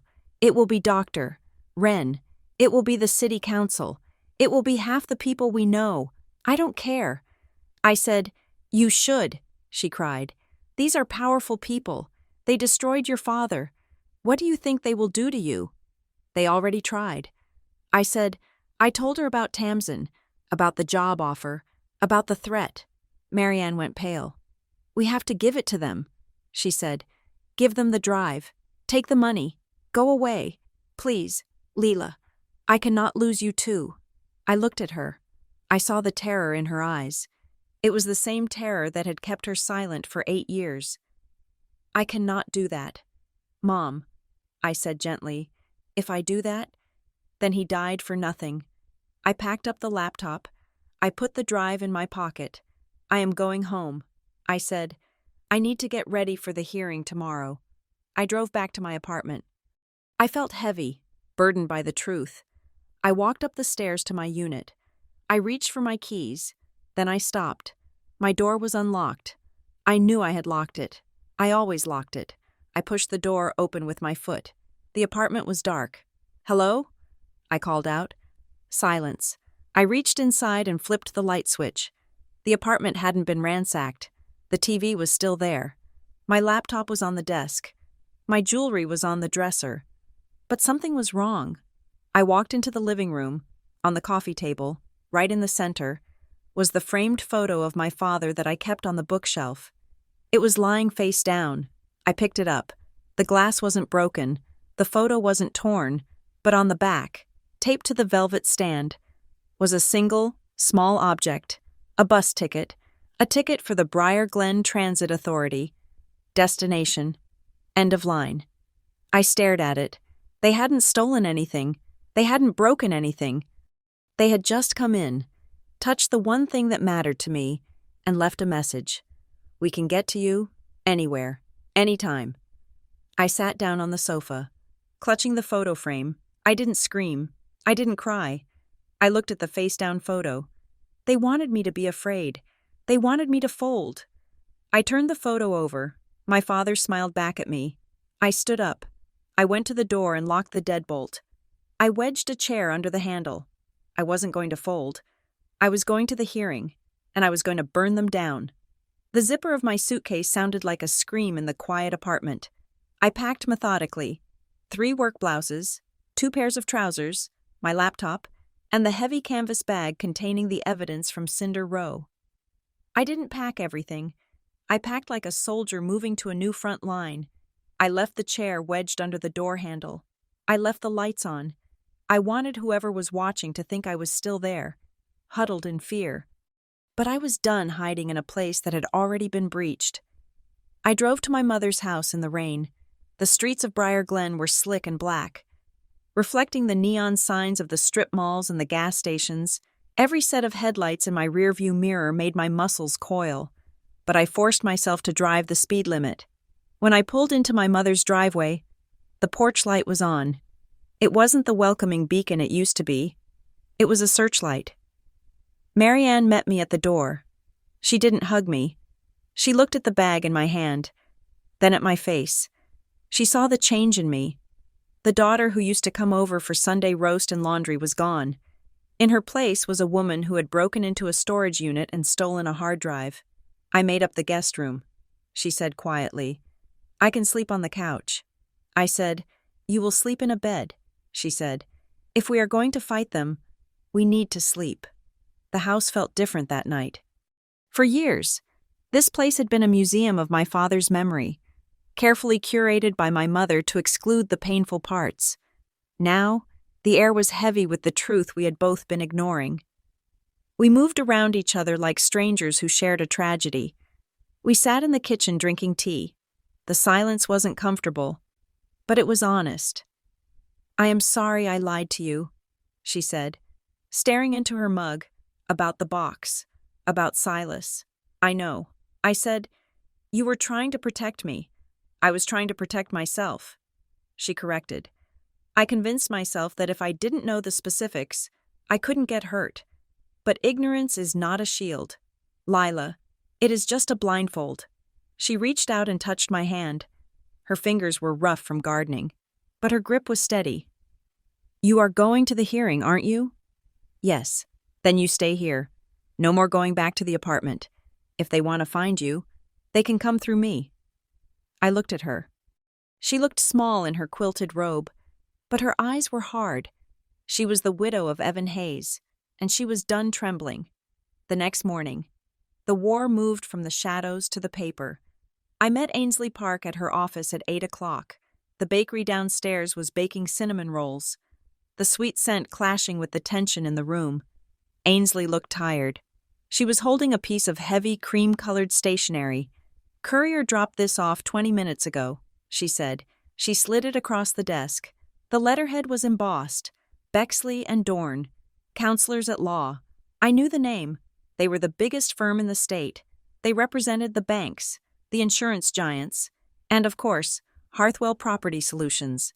Dear Ms. Park, it has come to our attention that your client, Ms. Lila Hayes, has been disseminating demonstrably false and defamatory statements regarding the Briar Glen Civic Trust and its board members.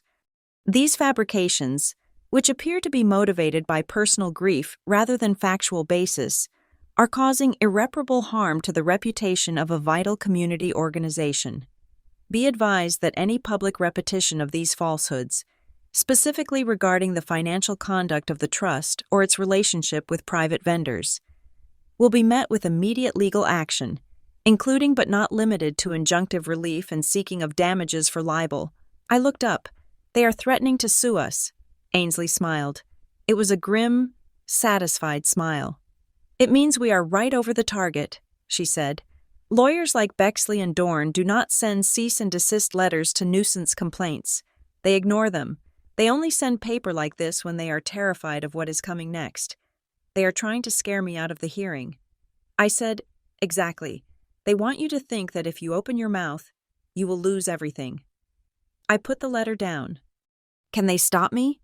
They can try, Ainsley said. They might file for an emergency injunction to seal your testimony, but the hearing is a public forum. The Briar Glen City Charter guarantees public comment on development projects. If they try to silence a citizen in an open meeting, it looks like a cover-up. They are gambling that the threat alone will be enough. I am speaking. I said, good, Ainsley said, but we need to be surgical. No speculation, no emotional outbursts. We present documents. We present dates. We present the video. We make it so factual that if they sue you, they have to sue the truth. I need to register for the comment period. I said, I have to get my name on the docket. Do it in person. Ainsley advised, do not do it online. Make them look you in the eye when they write your name down. I went to City Hall at lunch. The clerk's office was a bustle of low-level bureaucracy. I stood in line behind a contractor getting a permit for a deck and a woman paying a parking ticket. When I got to the window, the clerk was a young man with headphones around his neck. I need to sign up for the public comment period for tomorrow's development hearing. I said, name? He asked, typing without looking up. Lila Hayes. His fingers stopped moving. He looked up. He looked at his screen, then at me. Hayes? He repeated. Yes, Lila Hayes. He clicked his mouse a few times. He frowned. I am sorry, ma'am. The system is flagging your registration. Flagging it for what? He turned the screen slightly so I couldn't see. It says, pending administrative review. There is a note here about potential disruption? Disruption? I asked, my voice rising. I have never spoken at a city meeting in my life. How can I be flagged for disruption? I do not know, he said, looking uncomfortable. It just says I cannot add you to the docket without supervisor approval. Who is the supervisor? He pointed to a closed door behind him. Mrs.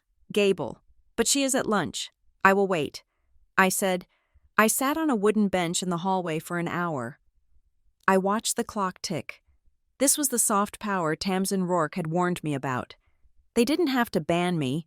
They just had to make the process so difficult that I would give up. Finally, a woman walked in. It was the same Mrs. Gable from the bank.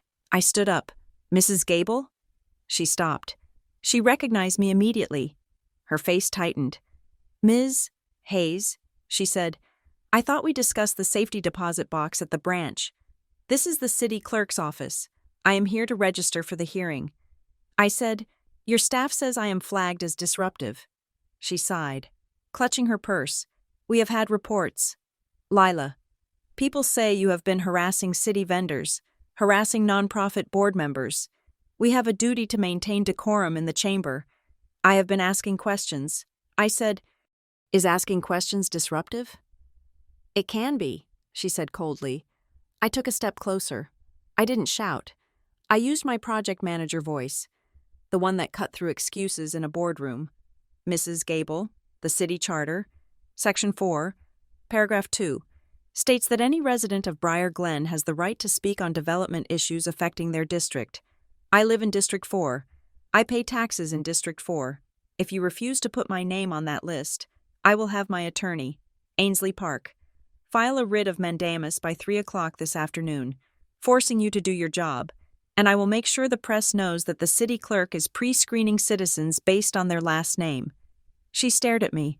Her mouth worked silently for a moment. She knew Ainsley, and she knew I wasn't bluffing. Fine, she snapped, but you get 3 minutes, not a second more, and if you deviate from the agenda, I will cut your microphone. That is all I need, I said. She went behind the counter and typed aggressively. She printed a slip of paper and slid it under the glass. You are slot number 12, she said. I took the slip. It felt like a winning lottery ticket. I didn't go back to work. I went to the hospital. Walter was sitting up. He looked slightly better, though the oxygen tube was still taped to his face. The bruising around his eye had turned a sickly yellow purple. I got the slot. I told him, I am speaking tomorrow. He nodded slowly. Good. But words aren't enough. Lila, you need the map. He reached under his pillow and pulled out a manila envelope. My cousin brought this, he said with a faint smile. The one who visited yesterday. I opened it. Inside was a ledger. It looked like a printout from an old accounting program. Dot matrix. Green bar paper. What is this? This is the internal accounts for the Transit Authority from 8 years ago. Walter said, look at the column marked Station Security Maintenance. I ran my finger down the column. North Pine Security. $12,000, North Pine Security. $14,500, North Pine Security. $18,000.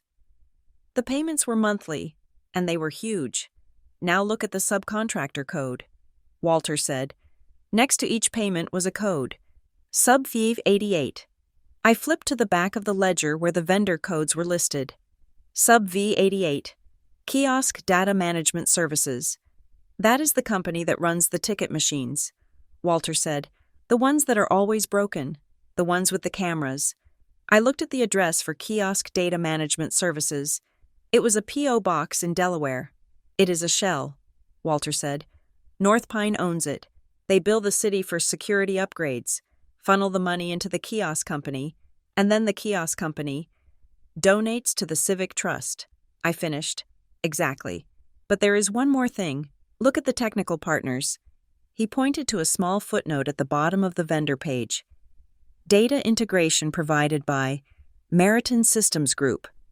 My breath hitched. The room seemed to tilt. Meriton? I whispered. My employer. The company where I had worked for 5 years. The company where I had just survived layoffs. They were the data partner. Walter said, they built the back end for the kiosks. They wrote the code that makes the cameras talk to the servers. I felt sick, physically sick. My salary. I said, my salary comes from this? Walter looked at me with pity. It is a small town. Lila, everyone is connected. That is how they get you. They make everyone a little bit guilty so no one can be the accuser. I dropped the ledger on the bed. I felt dirty. I felt like a hypocrite. I cannot do this. I said, I am standing up there tomorrow to expose them, and I am on their payroll. Tamsin was right. I am compromised. Lila, listen to me. Walter grabbed my hand. His grip was weak, but his eyes were fierce. You didn't know. That makes you a victim, not a conspirator. But now you know. So what are you going to do? I don't know, I whispered. Yes, you do, he said. You are going to use it. I drove to Ainsley's office in a daze. The rain had stopped, leaving the sky a bruised purple color. I walked in and threw the ledger on her desk. I am out, I said. Ainsley looked up from her computer. What happened? I told her. I told her about Meriton. I told her that for 5 years, I had been managing projects for a company that helped build the washing machine. I am a fraud. Ainsley, if I stand up there, Tamsin will destroy me. She will say, Ms. Hayes works for the very vendor she is criticizing. She will paint me as a disgruntled employee trying to tank a rival project. Ainsley picked up the ledger. She studied it for a long time. Then she looked at me. You are not a fraud. Lila, you are the perfect witness. How? Because you are inside the house, she said. If an outsider points a finger, it is an accusation. If an insider points a finger, it is a confession. But the shame. I said, shame is useless. Ainsley snapped. Shame is what keeps people quiet. You have to turn it into a weapon. You have to stand up there and say, I know this is true because I work there. I know this is true because I saw the invoices. She stood up and walked around the desk. Lila, this complicates things. It makes you vulnerable, but it also makes you undeniable. They can call you crazy. They can call you bitter, but they cannot call you ignorant. I took a deep breath. I have to quit. I said, yes, Ainsley said. You do? Tonight? You draft your resignation letter, and we enter it into the evidence packet. It shows you are willing to give up your livelihood for the truth. It felt like jumping off a cliff, but I knew she was right. I went back to Marianne's house. I sat at the kitchen table and wrote my resignation email. Effective immediately. Personal reasons. It was short. It was final. I hit send. I felt a strange lightness. I was unemployed. I was under threat of lawsuit. I was being watched by men in black SUVs. But for the first time in my life, I wasn't compromised. Marianne came into the kitchen. She was holding a large manila envelope. It was dusty. It looked old. "What is that?" I asked. She sat down. She placed the envelope on the table. The return address was Harthwell Property Solutions, Legal Division. It came 3 months after the funeral. She said, "I never opened it." "But I knew what it was. Open it," I said. She handed it to me. Her hands were shaking. I tore the seal. Inside was a single document, a settlement and release agreement. It offered Marianne Hayes the sum of $250,000. In exchange for? I read the clause. In full and final settlement of any and all claims regarding the accident on February 14th. The undersigned agrees to maintain strict confidentiality regarding all circumstances and agrees to forego any future litigation or public comment. $250,000. To shut up about a car accident. You don't pay $250,000 for a slip on wet pavement. I said, "No." Marianne whispered, "You pay it for silence." "Why didn't you take it?" I asked. "You were struggling. We almost lost the house." She looked at me. Her eyes were filled with tears. "Because it was blood money, Lila. And because I knew that if I took it, I was selling him. I was selling the truth of who he was. I couldn't save him, but I couldn't sell him." I reached out and took her hand. "We are going to use this." I said, "This proves they knew." We spent the next 4 hours building the bomb. Ainsley came over. We turned the dining room table into a war room. We scanned every document. The North Pine invoices, the ledger, the video file, the settlement offer, the resignation email. We created a document chain. We made 3 physical copies of everything. Ainsley called a mobile notary, a friend of hers who showed up at 10 p.m. and stamped every page without asking questions. We uploaded the digital files to a secure cloud server with a timed release. "If I don't log in by noon tomorrow," I said, typing the command, "this goes to the Briar Glen Office of Civic Integrity, it goes to the State Attorney General, and it goes to the Briar Glen Gazette. It is a dead man's switch," Ainsley said.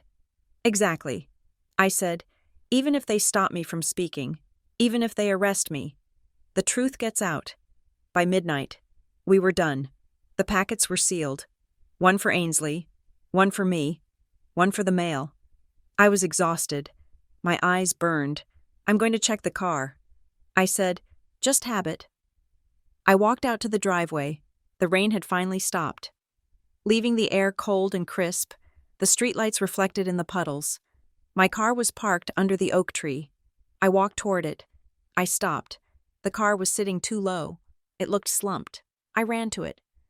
All 4 tires were slashed, not just punctured, slashed, long, jagged gashes in the sidewalls, and on the windshield, tucked under the wiper blade, was a piece of notebook paper.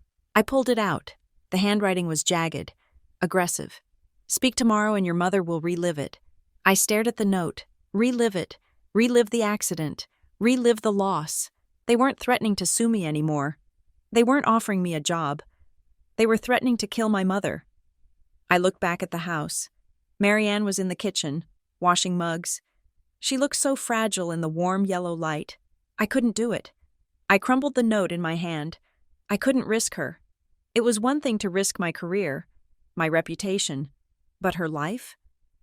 I walked back into the house. I was shaking. I must have looked like a ghost. "Lila?" Marianne turned. "What is it?" I held out the crumbled note. She took it. She read it. Her face didn't crumble.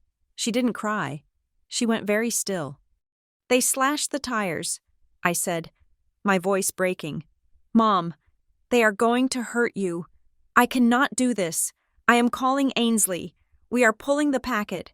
I reached for my phone. Marianne's hand shot out and grabbed my wrist. "No," she said. "Mom, look at the note." "I see it," she said. Her voice was terrifyingly calm. I see exactly what it is. It is the same thing they did to your father. They isolate you. They make you think you are the only thing standing between your family and destruction. She let go of my wrist and walked to the stove. She filled the kettle. Her hands were shaking, a fine, high-frequency tremor, but she didn't stop. She set the kettle on the burner. She clicked the dial. She turned to face me. For 8 years, I have lived in fear, she said. Every time the phone rings, every time a car slows down in front of the house, I have lived in a prison they built for me. She walked over and smoothed the crumbled note on the counter. If we stop now, she said, we stay in the prison forever, and your father stays a victim. But if they hurt you, I sobbed. They already hurt me, she shouted, her voice cracking. They took my husband. They took my life. She took a deep breath. She gripped the counter. I cannot lose you to fear the way I lost him to silence. Lila, if we back down now, they win, and I am done letting them win. She looked at me, her eyes burning with a strength I hadn't seen in a decade. We take my car, she said, and we go early. I looked at her. I saw the woman who had raised me. I saw the steel spine beneath the soft sweaters. Okay, I whispered. Okay. The morning of the hearing was bright and cold. We arrived at City Hall at 8:30. The plaza was crowded with people. Developers, contractors, citizens concerned about parking or noise. I walked up the granite steps. I was wearing my best suit, dark navy, sharp lines. I carried the leather portfolio with the notarized documents. Marianne walked beside me, her head high, holding my arm. Ainsley met us at the door, flanking me on the other side. We were a phalanx. We went through security. The guards checked my bag. They checked the portfolio. They let us pass. The council chamber was a cavernous room with high ceilings and wood-paneled walls. It smelled of floor polish and importance. I found my seat near the front, slot number 12. The room filled up. The hum of conversation was a low roar. Then I saw her. In the front row, reserved for key stakeholders, sat Tamsin Rourke. She was wearing a white suit today, pristine, immaculate. She turned. She saw me. She didn't look surprised. She didn't look angry. She smiled. It was a smile of absolute, unshakable confidence. It was the smile of someone who knows the game is rigged because she owns the deck. She nodded to me, a small, patronizing dip of her chin, as if to say, "Aren't you cute for trying?" My heart hammered against my ribs like a trapped bird. My palms were sweating. I looked at Tamsin's smile. I looked at the council members taking their seats on the dais. I looked at the stenographer ready to type. I touched the folder in my lap. You don't get to buy a city with a non-profit mask. I took a deep breath. Let them smile. I was about to wipe it off their faces. The microphone in front of me smelled of stale coffee and nervousness. It was a gooseneck mic, bent at an awkward angle by the previous speaker. A man who had spent 5 minutes complaining about the font size on the new parking signs. I sat in the uncomfortable wooden chair, my hands folded on top of the leather portfolio. To my left, Ainsley Park sat like a statue, her eyes scanning the room. To my right, my mother sat with her back straight, staring directly at the back of Tamsin Rourke's head. Speaker number 12. The city clerk called out. Her voice was bored, flat, Lila Hayes. The room went quiet. It wasn't the respectful silence of anticipation. It was the awkward silence of people waiting for a scene. They had heard the rumors.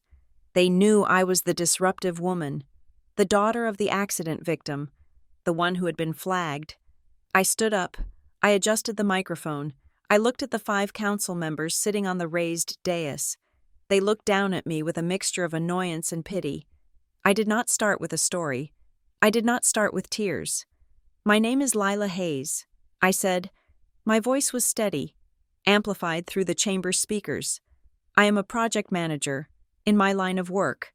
When a system fails, we conduct a post-mortem. We look at the data. We look at the dependencies. We look at the root cause. I open the portfolio. I am here to present the post-mortem of the Briar Glen Transit Expansion Project. I saw Tamsin Rourke shift in her seat.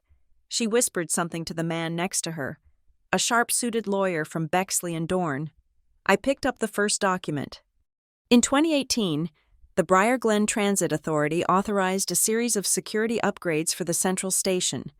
I said, the contract was awarded to a vendor named North Pine Security Logistics. I held up the invoice. This is a billing statement from May of that year. It shows a monthly payment of $18,000 for security consultation. I picked up the second document. This is the internal ledger of the Transit Authority. I continued. It shows that these payments were routed through a subcontractor, Code 588, which exists only as a post office box in Delaware. I saw the council chair, a man named Mr. Henderson, lean forward. Ms. Hayes, he said, his tone warning. This hearing is regarding the new retail development on 4th Street. Please stick to the agenda. This is the agenda. Mr. Chairman, I said, because the vendor who received those laundered funds, North Pine Security, is the primary donor to the Briar Glen Civic Trust. And the Civic Trust is the organization recommending the blight designation for 4th Street today. A murmur ran through the crowd. I saw reporters in the back row lift their heads from their phones. I picked up the third document. This is a copy of the Form 990 tax filing for the Civic Trust. I said, it shows a donation of $200,000 from North Pine's parent company in 2019. 3 weeks later, the trust commissioned a study declaring the Cinder Road district as blighted. I looked directly at Tamsin. She wasn't smiling anymore.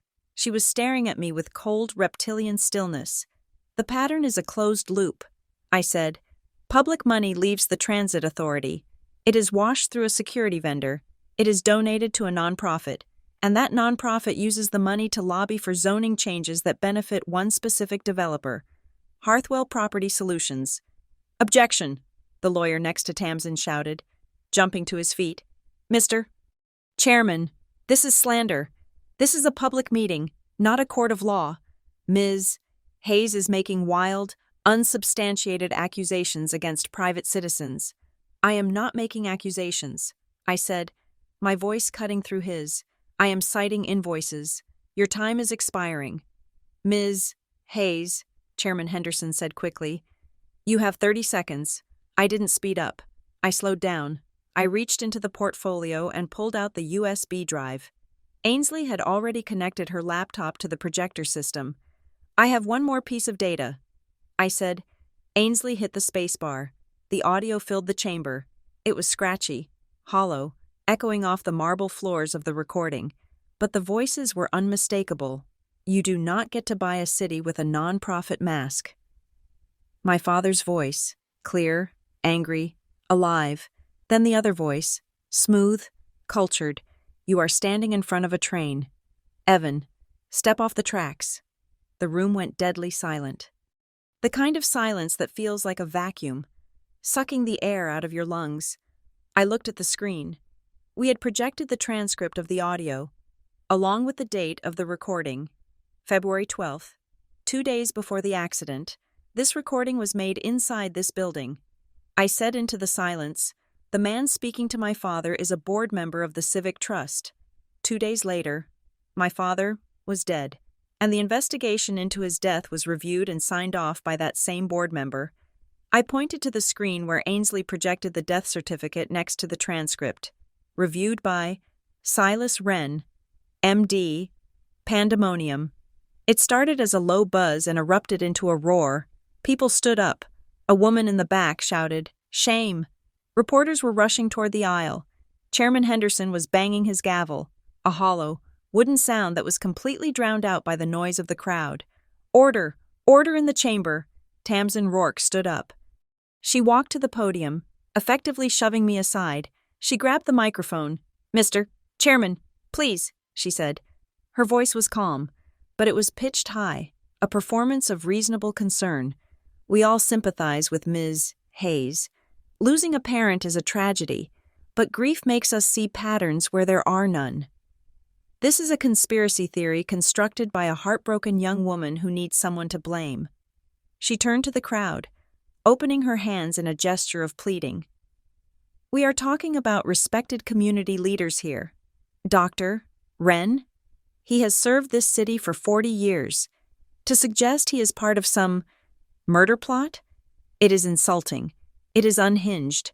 She was good. She was framing me as the hysterical daughter, the unstable element.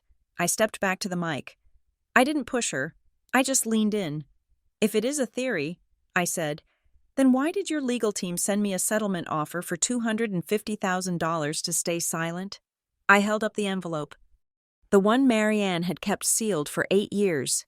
Is this grief? Tamsin? Or is this a receipt? The crowd roared again. Tamsin's face went white. She took a step back, looking at the envelope like it was a loaded gun. Ms. Hayes, Chairman Henderson shouted, his face turning a blotchy red. Your time is up. Cut the microphone. The sound cut out with a sharp pop, but the room didn't care. Let her speak, a man in the second row yelled. He was wearing a Union jacket. Show us the papers. Ainsley stood up. She walked to the center of the aisle. She didn't need a microphone. She had a voice trained in courtrooms. Mr. Chairman, she projected, I am filing a formal request for an independent audit of the Briar Glen Civic Trust and the immediate recusal of all board members with financial ties to Hearthwell Property Solutions. She slammed a stack of papers onto the clerk's desk. We have copies of these documents for the press, she announced, turning to the reporters. And they are already uploaded to the State Attorney General's server. The chairman looked at Tamsin. Tamsin looked at the lawyer. The lawyer shook his head. They had lost control of the narrative. We will take a recess. Chairman Henderson stammered into his dead mic, then waved frantically at the technician to turn it back on. Recess. 15 minutes for security concerns. Clear the floor. The gavel banged. The council members scrambled off the dais like rats fleeing a sinking ship. Security guards moved in, forming a line between the crowd and the front of the room. Ainsley grabbed my arm. We did it, she said, her eyes shining. They are running. I looked at my mother. Marianne was sitting perfectly still, tears streaming down her face, but she was smiling, a fierce, terrible smile. Ms. Hayes? I turned. A security guard was standing there. He wasn't aggressive. He looked nervous. There is someone who wants to speak to you, he said, in the anteroom. Who? Ainsley asked sharply. He says he is the one on the tape. I felt a cold shock go through me. Silas. My mother whispered, I have to go. I said to Ainsley, I am coming with you. She said, no. The guard said, he said, just Ms. Hayes. He said he won't talk if there are lawyers. Lila, it is a trap. Ainsley warned. I don't think so. I said, I looked at the guard. He looked terrified. This wasn't a trap. This was a surrender. I will be right back, I said. I followed the guard through a side door into a small, windowless waiting room. Doctor? Silas Wren was sitting on a folding chair. He looked nothing like the confident voice on the recording. He looked like a man who had been hollowed out. His silver hair was disheveled. He was twisting a signet ring on his finger. Over and over. He looked up when I entered. Lila, he said. His voice was old. You look just like him. I stood by the door. I kept my hand on the knob. You signed the certificate, I said. He nodded. I did. Why? Because I was told it was a formality. He said. He didn't look at me. He looked at the floor. Because Tamsin told me that if there was an inquest, it would freeze the development funding. She said the city would lose millions. She said Evan's death was a tragedy, but we shouldn't compound it by punishing the whole community. So you buried it, I said, to save the funding. I didn't know they ran him off the road, Silas said, looking up, his eyes pleading. I swear to you, Lila, I thought he fell asleep. I thought he lost control. I just expedited the paperwork. I thought I was being efficient. You knew he was investigating them. I said, I heard you on the tape. You told him to step off the tracks. I was trying to warn him. Silas cried. I knew Hearthwell played dirty. I knew they destroyed reputations. I didn't want Evan to get hurt. I told him to stop because I knew they would crush him. And when they killed him, you helped them hide it. He slumped back in the chair. Yes. Yes, I did, and every day for 8 years. I have seen his face when I close my eyes. He reached into his pocket. The guard tensed, but Silas only pulled out a small notepad. I cannot bring him back, Silas whispered, but I can finish what he started. He held out the notepad. I kept a diary. He said, dates, meetings, phone calls from Tamsin, instructions from the mayor. It is all in there. It proves intent. It proves they knew the blight studies were fraudulent before they even broke ground. I stepped forward to take it, but there is a condition, he said, pulling it back slightly. Of course there is. My family, he said. My wife, my grandchildren. They don't know. If this comes out, if I go to prison, they lose everything. The house, the pension, their name. He looked at me with desperate intensity. I will testify. Lila, I will confirm the voice on the tape. I will authenticate the diary. But you have to agree to seal the personal details. You have to ask your lawyer to file for a protective order on my assets. You have to ensure my wife isn't left destitute. I stared at him. He was asking me to bargain. He was asking me to protect the comfort of the family of the man who had helped destroy mine. If I said no, he might burn the diary. He might lawyer up. I would have the tape, but I wouldn't have the witness. The case would drag on for years. If I said yes, I would get the conviction. I would destroy Harthwell. But Silas Wren, the man who signed the paper that labeled my father's murder an accident, would salvage a piece of his life. I thought about my mother. I thought about the $250,000 she had refused. She had refused it because it was blood money. I looked at the diary in his hand. It was the nail in the coffin for Tamsin, for the chairman, for all of them. I made my choice. I took the notepad from his hand. I am not Harthwell. Silas, I said quietly. I don't destroy families for leverage. He let out a breath that sounded like a sob. Thank you, Lila. But, I added, stepping back, I am not going to lie for you either. I turned and opened the door. Wait, he called out. What are you going to do? I walked back into the hallway. The recess was ending. The crowd was filing back in. The energy in the room was electric, volatile. I walked to the front. Ainsley looked at me, questioning. I handed her the notepad. It is a diary, I said. It proves the conspiracy. He is willing to testify. Ainsley flipped through it. Her eyes widened. This is it, Lila. This is the smoking gun. But he wants a deal. I said, he wants his assets protected. Ainsley looked at me. What did you tell him? I walked back to the microphone. The chairman was back in his seat. He looked sweaty. He banged the gavel. Miss Hayes, he said, the recess is over. Your time was expired. Please take your seat. I didn't sit, Mr. Chairman, I said. I held up the envelope with the settlement offer in one hand. I held up a flash drive containing the scans of Silas's diary in the other. During the recess, I was approached by a witness. I announced, a witness who has provided a detailed log of the illegal coordination between the Civic Trust, the City Council, and Harthwell Property Solutions. Tamsin stood up. Her composure was gone. She looked frantic. This is hearsay, she screamed. This is inadmissible. I am submitting 2 packets to the record today. I continued, my voice steady. Ignoring her, I placed the settlement offer on the clerk's desk. Packet 1 contains the settlement offer sent to my mother. This is for the public record. It is for the press. It is for every citizen who has been bullied by this administration. I placed the flash drive on top of it. Packet 2 contains the witness diary. I am submitting this directly to the State Attorney General's investigator, who I believe is standing in the back of the room. I pointed to a man in a gray trench coat who had slipped in during the chaos.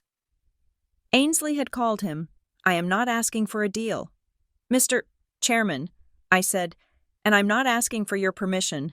I am asking for justice, and I am willing to let the law decide how much mercy Dr. Wren deserves, but I will not let you hide behind him anymore. I turned to Tamsin, and I am definitely not taking the job. The room erupted. This time, the gavel didn't stop it. The investigator moved forward.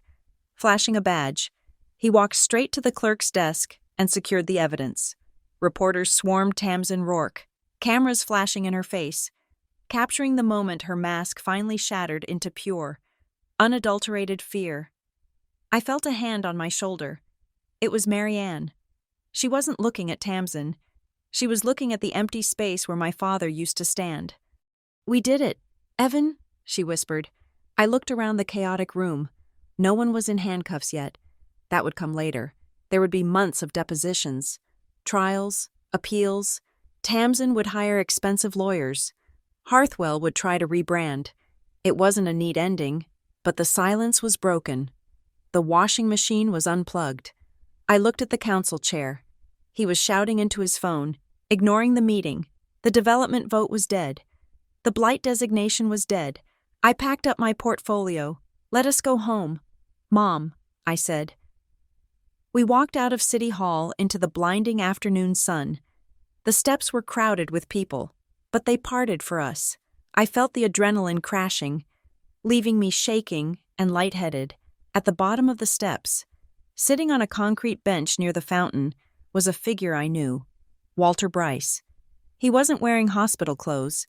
He was wearing his old tweed coat, though it hung loosely on his frame. He had an oxygen tank next to him on the bench, the clear tubes running to his nose. He looked terrible, and he looked magnificent.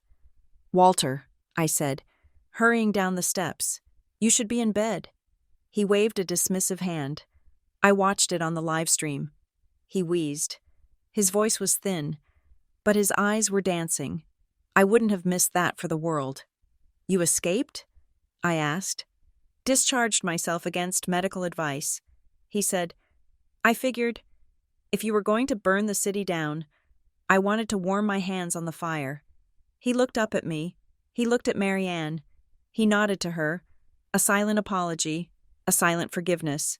"You did good, kid," Walter said to me.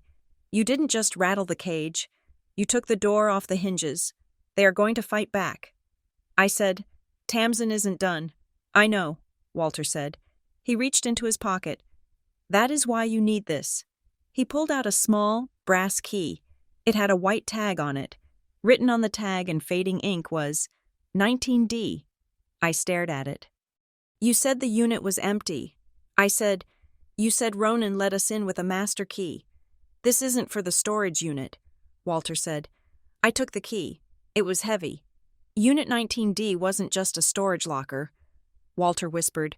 "Before Harthwell bought the place, before they renumbered it, your father moved the most important thing he had. He didn't put it in the file cabinet." "Where does this go?" I asked. He smiled, a crooked, tired smile. "Greyhound bus station," he said. "Locker 19D. In the old terminal, the one they haven't torn down yet. What is in it?" "The money," Walter said. "The kickbacks, the cash North Pine paid to the shell company. Your father intercepted the last bag before he died. He hid it. He wanted to use it as evidence, but he never got the chance." He coughed, gripping the bench. "They can argue with invoices, Lila. They can argue with diaries, but they cannot argue with a duffel bag full of marked bills with Tamsin Rourke's fingerprints on the bands." He leaned back, closing his eyes. "This is the part they hate, Lila. The part where you don't disappear. The part where you have the leverage." I closed my fingers around the key. The metal bit into my palm. The hearing was just the beginning. The diary was the map. But this key, this was the sword. I looked at the key, then at the city skyline. The Harthwell crane was still visible in the distance, frozen against the sky. I wasn't afraid anymore. "I count the cracks," I whispered to myself, "and I keep walking." I took my mother's arm. I looked at Walter. "Come on, Walter," I said. "I am buying you dinner, and then we are going to the bus station." He opened his eyes. "Lead the way, boss," he said. We walked down the street. 3 broken people who had glued themselves back together into something unbreakable. The sun was setting, casting long shadows, but for the first time in 8 years, I wasn't walking in the dark. Thank you for listening to At the Bus Station. I helped an old man pay for his ticket. He stepped closer and whispered, It has been a journey walking in Lila's shoes as she unraveled the truth about her father. I would love to know where you are listening from today. Please leave a comment below with your city or country. If you enjoyed this story and want more family dramas with high stakes and deep mysteries, please make sure to subscribe to Revenge Stories. What did you think of Lila's choice at the end? Did she do the right thing by protecting Silas's family? Or should she have exposed everything? Share your thoughts in English in the comments section. I read every single one. Until next time.